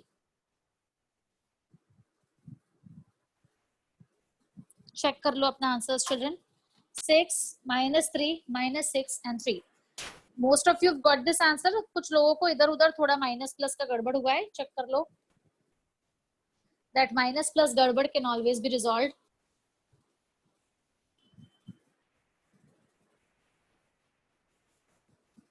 Yes, Aamir आया बेटा आपको, सुधांशु, विघ्नेश आया आप लोगों को आंसर। नॉर्मल मैट्रिक्स मल्टीप्लिकेशन था और आंसर है 1/4 अंदर लेने के बाद 6 -3 -6 and 3. Yes, very good, good. उसको वेरीफाई करने का टेक्निक है, आप लोगों को आता है इसे वेरीफाई कैसे करते हैं? Anybody over your nose? ये कन्वोल्यूशन जो है, इस कन्वोल्यूशन को हम कहते हैं सर्कुलर कन्वोल्यूशन, जो आप लोगों ने अभी किया है, क्योंकि आंसर भी 4 डिजिट था। इसे वेरीफाई करने का एक टेक्निक है मेरे पास। Of course it is not a part of your syllabus, आपको कहीं भी इसे वेरीफाई नहीं करना पड़ेगा, बस एक शॉर्टकट तरीका है, मैं आप लोगों को बता रही हूँ ताकि कभी आपको कहीं कुछ डाउट आए और अगर वेरीफाई करना है ऐसा लगे तो आप ये टेक्निक यूज कर सकते हैं। कन्वोल्यूशन में वेरिफिकेशन करना है तो 0 1 0 -1, ये पहला सिग्नल था आपका, इसे शिफ्ट कर दो 0 1 0 -1, फिर शिफ्टिंग 0 1 0 -1, फिर शिफ्टिंग 0 1 0 -1। इस तरह से शिफ्ट कर करके आपने एक मैट्रिक्स रेडी कर दिया है अपना, ठीक है। और दूसरा सिग्नल क्या था अपना? दूसरा सिग्नल था 1 2 4 8 ना, 1 2 4 8। तो सॉल्व करो इसको, नॉर्मल मैट्रिक्स मल्टीप्लिकेशन करो इसके साथ, क्या आएगा? नॉर्मल मैट्रिक्स मल्टीप्लिकेशन अगर आप कर रहे हो इसके साथ, तो first row into first column -2 +8, फिर सेकेंड रो कितना आएगा? 1 -4, फिर थर्ड रो कितना आ गया? 2 -8, और फिर ये आ गया -1 +4, which is equal to, check करो अपना आंसर, 6 -3 -6 3, यही आया। सिंपल वेरिफिकेशन टेक्निक, ये गेट में आपके काम आ सकता है। किसी भी सर्कुलर कन्वोल्यूशन का सिंपल वेरिफिकेशन टेक्निक है, इसे कहते हैं मैट्रिक्स मेथड। आप इससे अपने आंसर को वेरीफाई कर सकते हैं, लिखने की जरूरत नहीं है, ये सिर्फ ऐसे ही थोड़ा एक्स्ट्रा नॉलेज मैंने सोचा आप लोगों के साथ शेयर करूं। बहुत आसान तरीका है अपने आंसर को यहाँ पे वेरीफाई करने का, सर्कुलर कन्वोल्यूशन को वेरीफाई करने का सबसे इजी टेक्निक है। All right, children. So now coming to another property. How many properties have we studied up till now? Yes, can anybody tell me how many properties have we studied up till now? Right from the previous lecture, how many properties have we studied, children? 3 properties. Perfectly right. The first property that we studied was symmetric property. The second property that we studied was circular shifting property. The third property was convolution property. And now this is the fourth property that we are studying. And this fourth property is called as conjugate property. तो अब ये conjugate property क्या चीज है? Conjugate property ऐसा है children कि x of n का DFT जो है ना, x ऑफ k होता है। तो likewise x conjugate of n का अगर हम DFT निकालेंगे तो वो x conjugate of minus k होगा. Yes, x conjugate of minus k. x conjugate of minus k का मतलब है, माइनस k का मतलब समझते हो, पूरा सिग्नल इन्वर्ट हो गया है. इन्वर्ट, पूरा सिग्नल घूम गया है, इन्वर्ट हो गया है. ठीक है, और कॉन्जुगेट मतलब कॉन्जुगेट लेना है. So this is nothing but the conjugate property. I'm going to use it in the sum, children. X conjugate of n का DFT is x conjugate of minus k. Put the heading conjugate property and copy the statement. और मेरे लिए मतलब किसी भी property अगर important है, मतलब उसके ऊपर आने वाला सम इंपॉर्टेंट है, तो इस प्रॉपर्टी का एक बहुत ही मजेदार, एक बहुत ही इंटरेस्टिंग सा एग्जांपल है मेरे पास. आप लोग प्रॉपर्टी कॉपी कीजिए, फिर मैं आपको सम देती हूँ.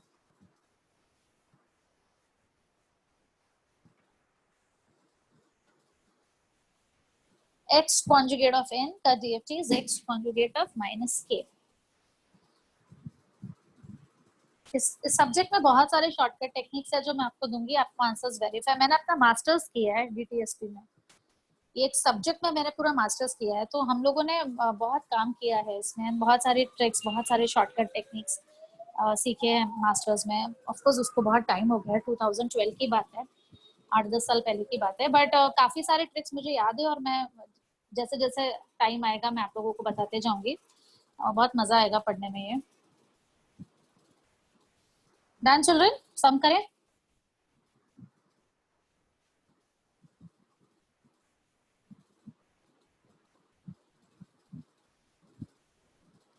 एक्चुअली ये सब्जेक्ट बहुत वास्ट है, आप लोगों को तो कट शॉर्ट करके सिलेबस में छोटा सा टुकड़ा डाल दिया है, अदरवाइज बहुत वास्ट सब्जेक्ट है ये.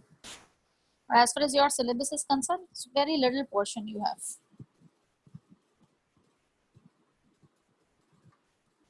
चलो स्टार्ट करते हैं. यहाँ पे एक सम जो है, उस सम के अंदर हम यूज करने वाले हैं इस कॉन्जुगेट प्रॉपर्टी को. Children, the question goes like this.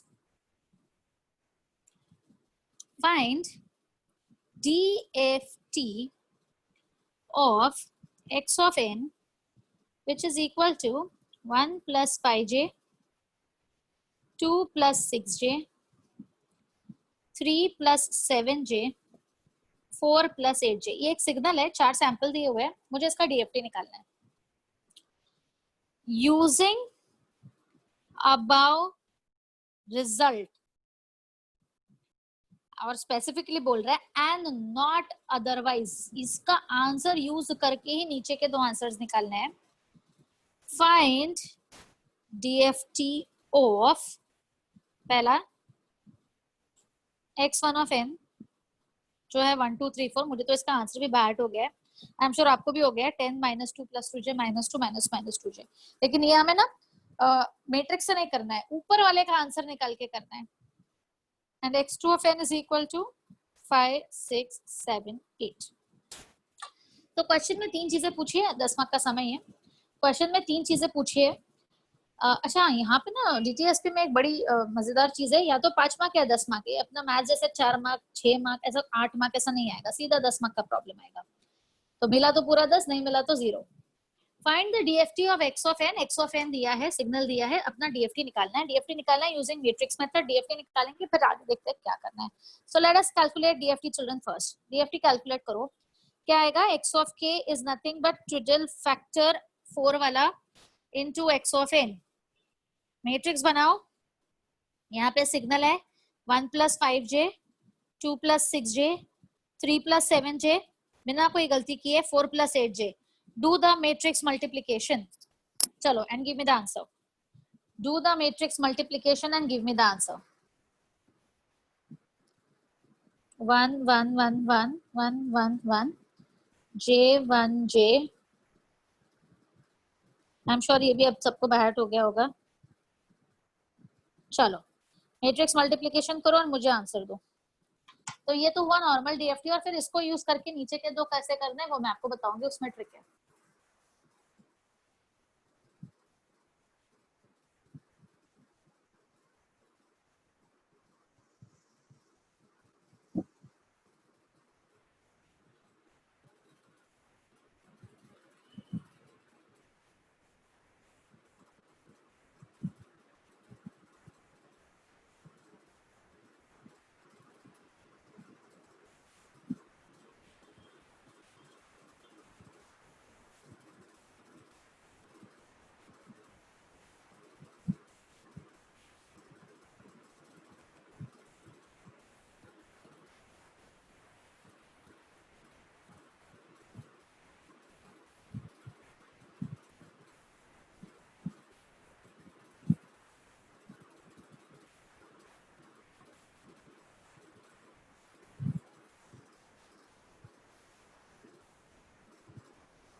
I am sure सब लोग मैट्रिक्स मल्टीप्लिकेशन कर रहे हैं यहाँ पे।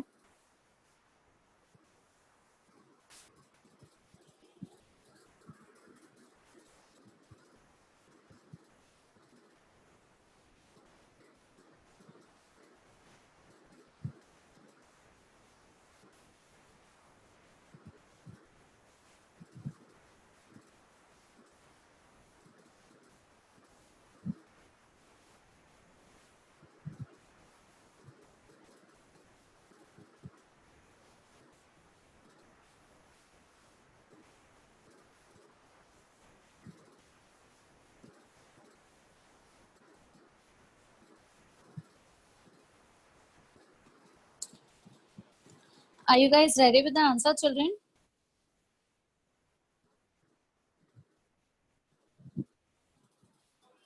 नॉर्मल मैट्रिक्स मल्टीप्लिकेशन है। यहाँ पे कोई ऐसा है जिसे मैट्रिक्स मल्टीप्लिकेशन करने में प्रॉब्लम होती है? Please come to the chat section and let me know children, I am the only one who can help you. And the best part is यहाँ पे बाकी लोगों को पता नहीं चल रहा है कि आपको प्रॉब्लम हो रहा है, तो प्लीज चैट सेक्शन में आके मुझे बताइए कि आपको मैट्रिक्स मल्टीप्लिकेशन करने में कोई दिक्कत हो रही है क्या, मैं आपकी मदद कर सकती हूँ। और नहीं हो रही है तो मुझे धड़ाधड़ आंसर चाहिए।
Perfect. So I've got the first answer here. That is really nice, Sudhanshu. Very good.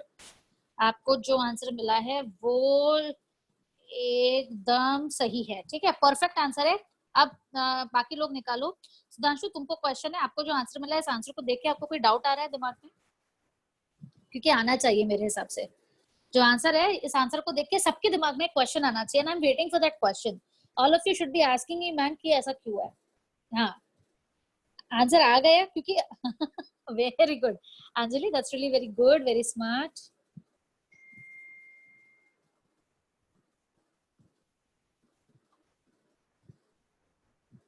Very good. मतलब ऐसा भी हो सकता है कि आंसर देख के पब्लिक को लगे कि उन्होंने कोई गलती कर दी है। मैं आंसर लिख रही हूँ children, you should be getting this answer. Very good, you should be getting this answer. क्या आप लोगों को ये आंसर मिला है? यस या नो में जवाब दीजिए। Yes, okay, 1 2 3। Very good Amrisha, good, सही आंसर। मेरे लड़के क्या कर रहे हैं सारे? हाँ, गुड, ये आंसर मिला सबको। हाँ, वेरी गुड आमिर, सही डाउट। तो आप सबके दिमाग में ये आंसर आने के बाद ये डाउट आना चाहिए कि बॉस आपने तो पढ़ाया है कि कॉन्जुगेट दिखना चाहिए, यहाँ पे कॉन्जुगेट नहीं दिख रहा है। बिल्कुल सही।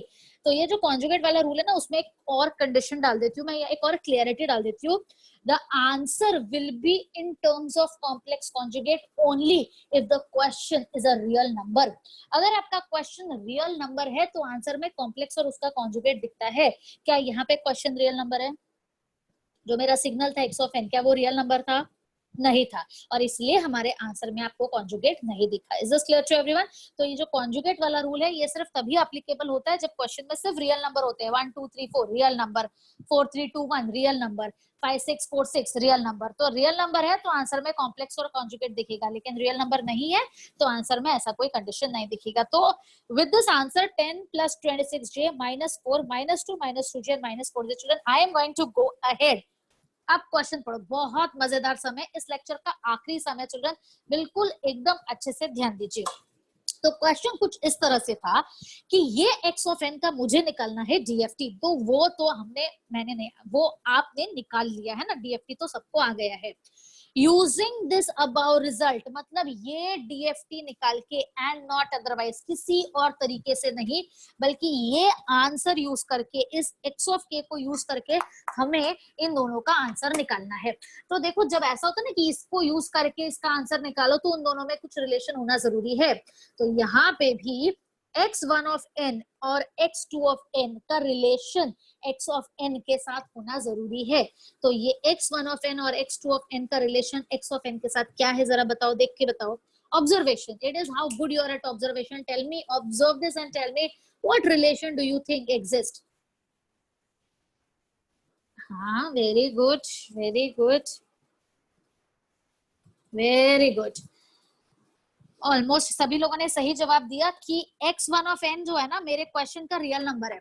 x ऑफ n के रियल नंबर्स देखो, क्या क्या है रियल नंबर्स। अब क्या करना होगा वो आगे मैं करती हूँ ना, तुम मुझे सिर्फ बताओ कि रिलेशन क्या है। रियल नंबर 1, 2, 3 एंड 4, मेरे सम के सारे रियल नंबर्स इधर है। x1 of n is the real part of x of n। अब इमेजिनरी के लिए ना दूसरा कलर यूज कर रही हूँ। 5, 6, 7, 8, 5, 6, 7, 8, मतलब x2 of n is nothing but the imaginary part of x of n. Very good children. तो क्या आपको ये रिलेशन समझ में आ गया?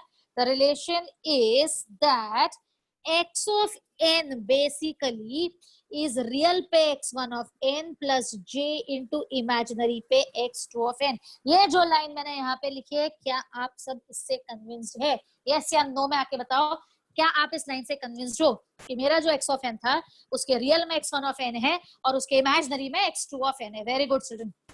अब मुझे क्या करना है, मुझे x1 ऑफ k चाहिए इधर, ठीक है। चलो अब इधर देखो, मुझे क्या चाहिए, मुझे x1 ऑफ k चाहिए। मुझे x1 ऑफ k कहां से मिलेगा, x1 ऑफ n से मिलेगा। मतलब यहाँ पे मुझे x1 ऑफ n को आइसोलेट करना है, मुझे x1 of n is equal to करके चाहिए। हम क्या करेंगे, अगले लाइन पे conjugate, take conjugate on both the sides. Now if you take conjugate on both the sides, check what you get. x of n का कॉन्जुगेट है x conjugate of n, it is equal to, इधर conjugate आएगा minus j of x2 of n, है ना। Conjugate का मतलब है plus j will become minus j। Mark this as equation number 2 and mark this as equation number 1 and this as equation number 2। अगले line पे करो adding 1 and 2। अब जैसे ही आपने यहाँ पे एडिंग 1 एंड 2 किया, what you gate is x of n plus x conjugate of n is equal to twice of x1 of n plus j और माइनस j यहाँ पे हो जाएगा cancel, and therefore x1 of n क्या है, it is x of n plus x conjugate of n upon 2। My dear children, हमें चाहिए था, देखो मैंने यहाँ पे बोला था हमें चाहिए x1 of n एक तरफ बाकी सब दूसरे तरफ, तो ये मिल गया x1 of n एक तरफ बाकी सब दूसरे तरफ। अब अगले लाइन पे मैं क्या करूंगी, सिंपल है, अगले लाइन पे मैं लिखूंगी take DFT. If you take DFT on both the sides, keep watching, सिर्फ देखते रहो।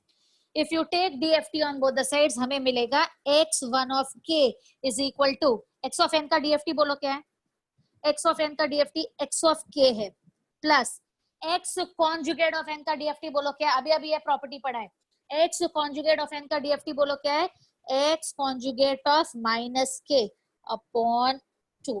तो मुझे चाहिए x1 ऑफ k और ये x1 ऑफ k मुझे मिल गया यूजिंग द अबाउ रिजल्ट, मतलब using x of k and x conjugate of minus k, दोनों को ऐड करेंगे, डिवाइड बाय 2 करेंगे, अपने को x1 ऑफ k मिल जाएगा।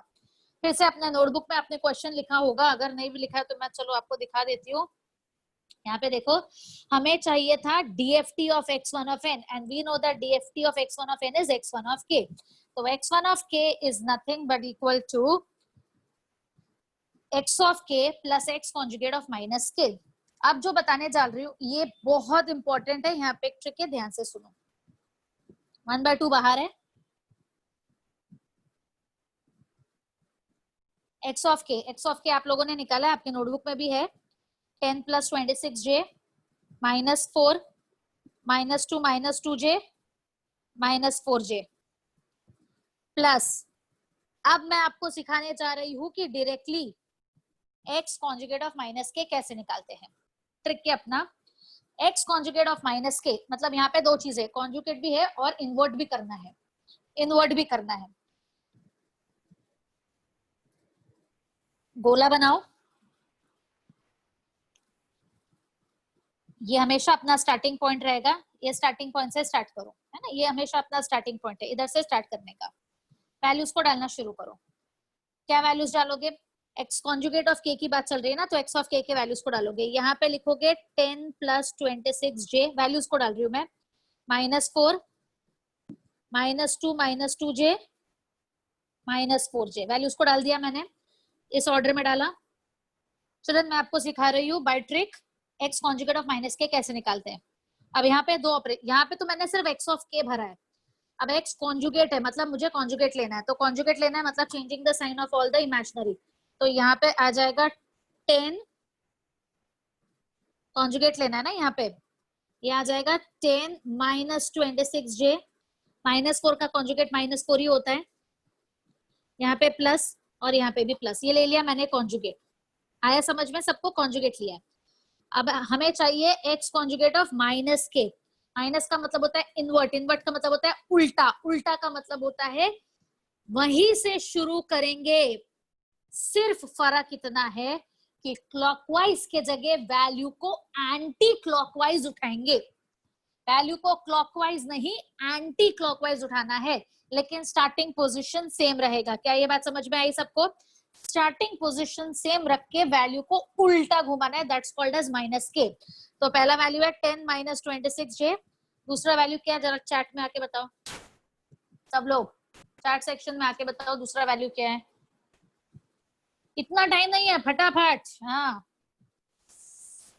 चैट सेक्शन में। वेरी गुड, 4j उल्टा घुमाना है। आपने सुना नहीं शायद से, सुधांशु ध्यान से सुनो बेटा, हमें क्या करना है, उसी पॉइंट से शुरू करके x कॉन्जुगेट ऑफ माइनस के का मतलब होता है, माइनस के का मतलब होता है उल्टा घुमाना है, मतलब एंटी क्लॉकवाइज डायरेक्शन। सो 4j, फिर -2 + 2j और इधर -4 आएगा। So this is nothing but x conjugate of minus के, this is nothing but x of k। इन दोनों को ऐड करके डिवाइड बाय 2 करेंगे तो आंसर आ जाएगा।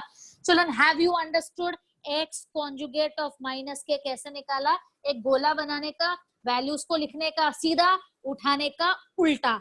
इंपॉर्टेंट है सेम स्टार्टिंग पॉइंट, लिखने का सीधा, उठाने का उल्टा, इंपॉर्टेंट है सेम स्टार्टिंग पॉइंट। सो कितना है answer? x1 of k is equal to 1/2। अभी भी अगर मैं बाहर रखू तो 1/2 ऐड कर लो, पहला 20 आएगा, दूसरे में -4 + 4j आएगा, यहाँ पे 2j -2j कैंसिल, -4 आएगा, -4 -4j आएगा। सो देयरफॉर अगर इस 2 को अंदर ले लू तो 10 -2 + 2j -2 -2 -2j, this is nothing but x1 of k and we knew this answer, है ना। x1 of k 1 2 3 4 का आंसर 10 -2 + 2j -2 और -2 -2j होता है, ये हमको पता है। चलन जो भी मैंने यहाँ पे क्या क्या ये सबको समझ में आया? Anybody any doubt please ask.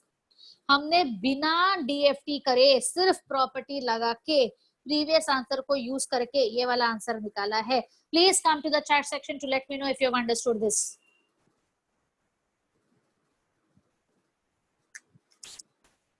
Start copying. Why you took conjugate? We took conjugate because conjugate लगाओगे तो ही आप property का इस्तेमाल कर पाओगे. If you don't apply the conjugate on both the sides, you will not be able to use this property and you will not be able to go ahead with the sum. इस sum को solve करने का trick है madam, ये conjugate वाले sum को solve करने का trick है ये. I somehow wanted this term, so I apply the conjugate property, right?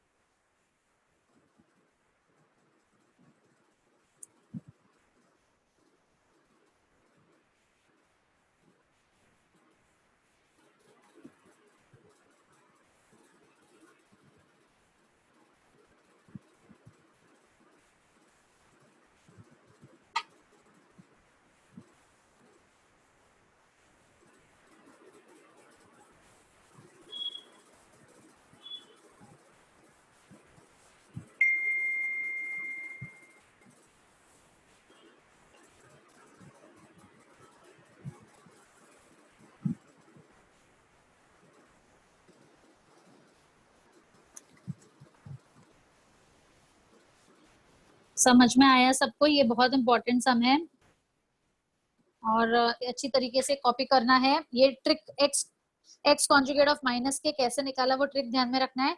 लिखा सीधा, उठाया उल्टा with the same starting point.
Children,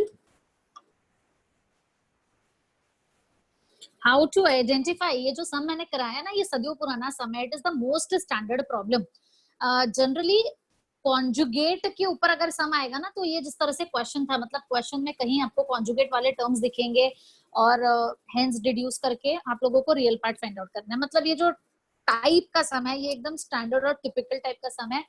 ये ही आएगा, नहीं आया तो ज्यादा से ज्यादा वो नंबर चेंज करेंगे, लेकिन स्टाइल बिल्कुल सेम रहेगा कि रियल सेपरेट करो, इमेजिनरी सेपरेट करो, जैसे मैंने इस सम में किया। सिर्फ तरीका जो है ना वो सॉल्व करने का, वो आपको सही तरीके से समझ में आया कि नहीं उतना देख लो बस। उस स्टेप्स में कोई डाउट है क्या वो पूछ लो। कैसे आइडेंटिफाई करोगे ये विद प्रैक्टिस आपको आ ही जाएगा, टेंशन लेने की जरूरत ही नहीं है। अच्छा, the sum is not complete है children. I hope you remember, हमने बस x1 ऑफ k निकाला, x2 ऑफ k निकालना बाकी है, और उसका जवाब आप लोग देने वाले हो कि x2 ऑफ k हम कैसे निकालेंगे। You guys are going to give me the answer कि x2 ऑफ k हम कैसे निकालेंगे। I am waiting. Perfect, Akansha. Very good. You can go ahead with it. Very good, Anjali. Very good. You can also go ahead with it. एकदम सही जवाब है आप लोगों का।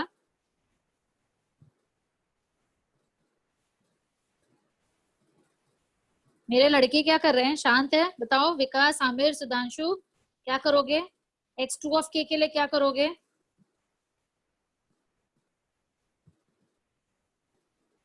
Prajwal, Vighnesh, subtract. Very good Vikas. Vikas के बाद हम काम कर रहे हैं, मानना पड़ेगा बाकी। Very good Vikas, go ahead.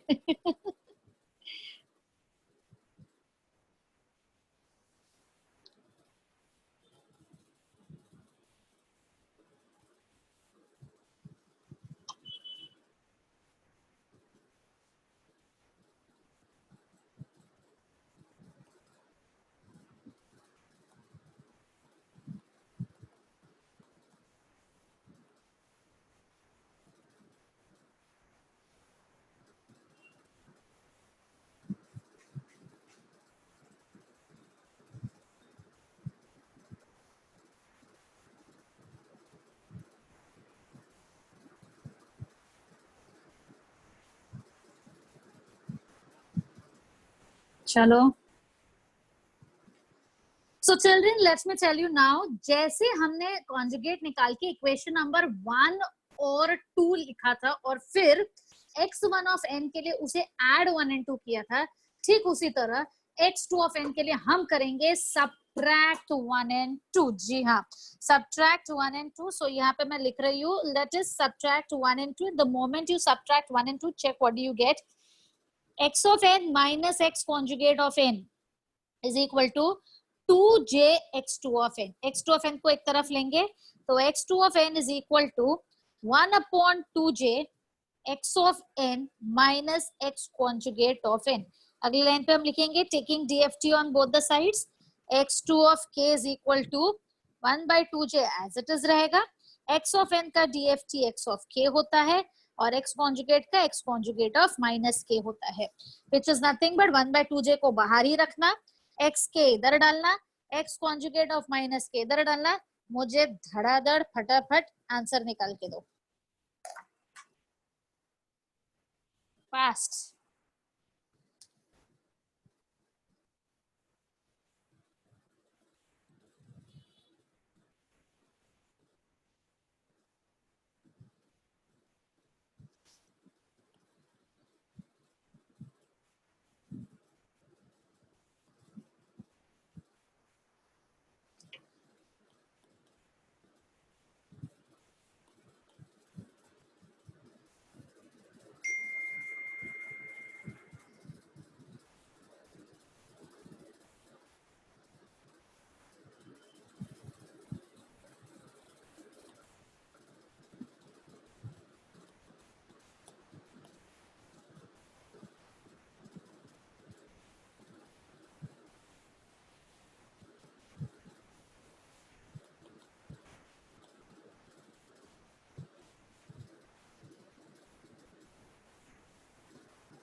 All right, very good. I can see some of you are already ready with the answer, and your answer is perfectly right, Anjali. Very good.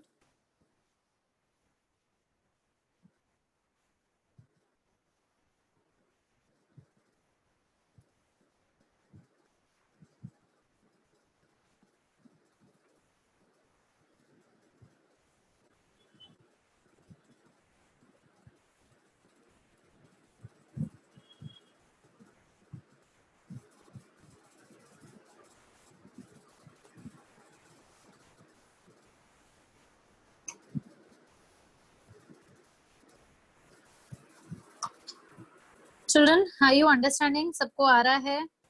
मैं समझ सकती हूँ। इसी के साथ हमारा टाइम भी खत्म हो रहा है। टाइम, आप लोगों का energy.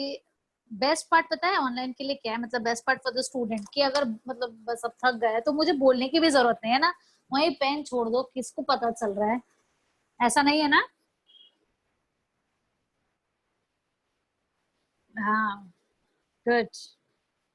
Since the number of students in this batch are very less, it is very easy for me to keep a track. मैं कभी भी बोल सकती हूँ कैमरा ऑन करो, अपना नोटबुक दिखाओ।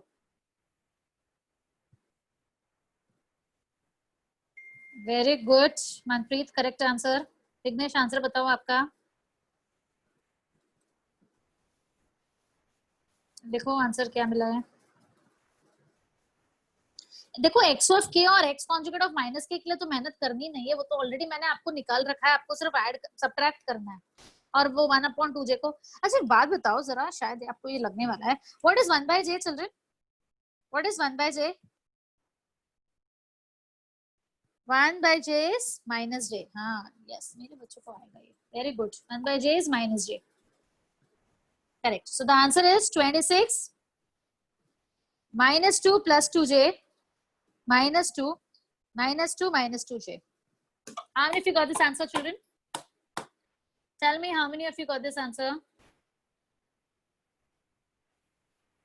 Very good, got it, good, perfect।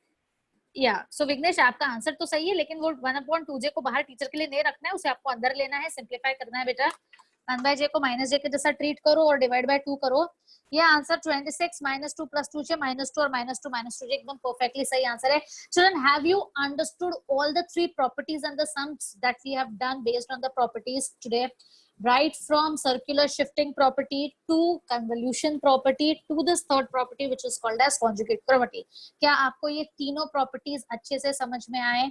Yes. तीनों न्यूमेरिकल्स जो हमने अभी सॉल्व किए एग्जाम में, उसमें से कुछ एक 100% आता है for 8 to 10 marks. And with this we stop for today.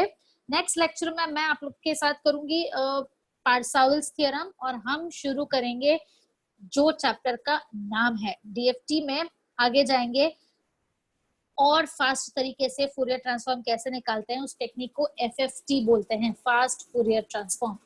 तो हम नेक्स्ट लेक्चर एफएफटी इंट्रोड्यूस करेंगे, एफएफटी के कुछ सम्स करेंगे, ठीक है। सो अभी के लिए तो next lecture next Monday, but उसके पहले हम हम अगर एक एक्स्ट्रा लेक्चर ले रहे हैं तो I will be just informing all of you the extra lecture will be mostly this week और maybe next week, depends. DFT discrete Fourier transform, हाँ फुल फॉर्म उसका डिस्क्रीट फूरियर ट्रांसफॉर्म है 10। हाँ so mostly तो फिलहाल के लिए तो नेक्स्ट मंडे ही लेक्चर है, लेकिन उसके पहले अगर होता है सेट तो हफ्ते में 2 बार कर देंगे and I will be messaging you all, okay. And there are few students who haven't confirmed their admission with us yet. You all know, please ensure for attending the next lecture you will have to confirm your admissions. Thank you so much children. अगर आप अपना admission आज confirm करते हैं, आपका email ID मेरे पास आ जाएगा, register हो जाएगा। आज रात तक मैं ये लेक्चर का रिकॉर्डिंग आप लोगों को मेल कर दूंगी, ठीक है। Thank you so much, tata, bye bye, do take good care of yourself.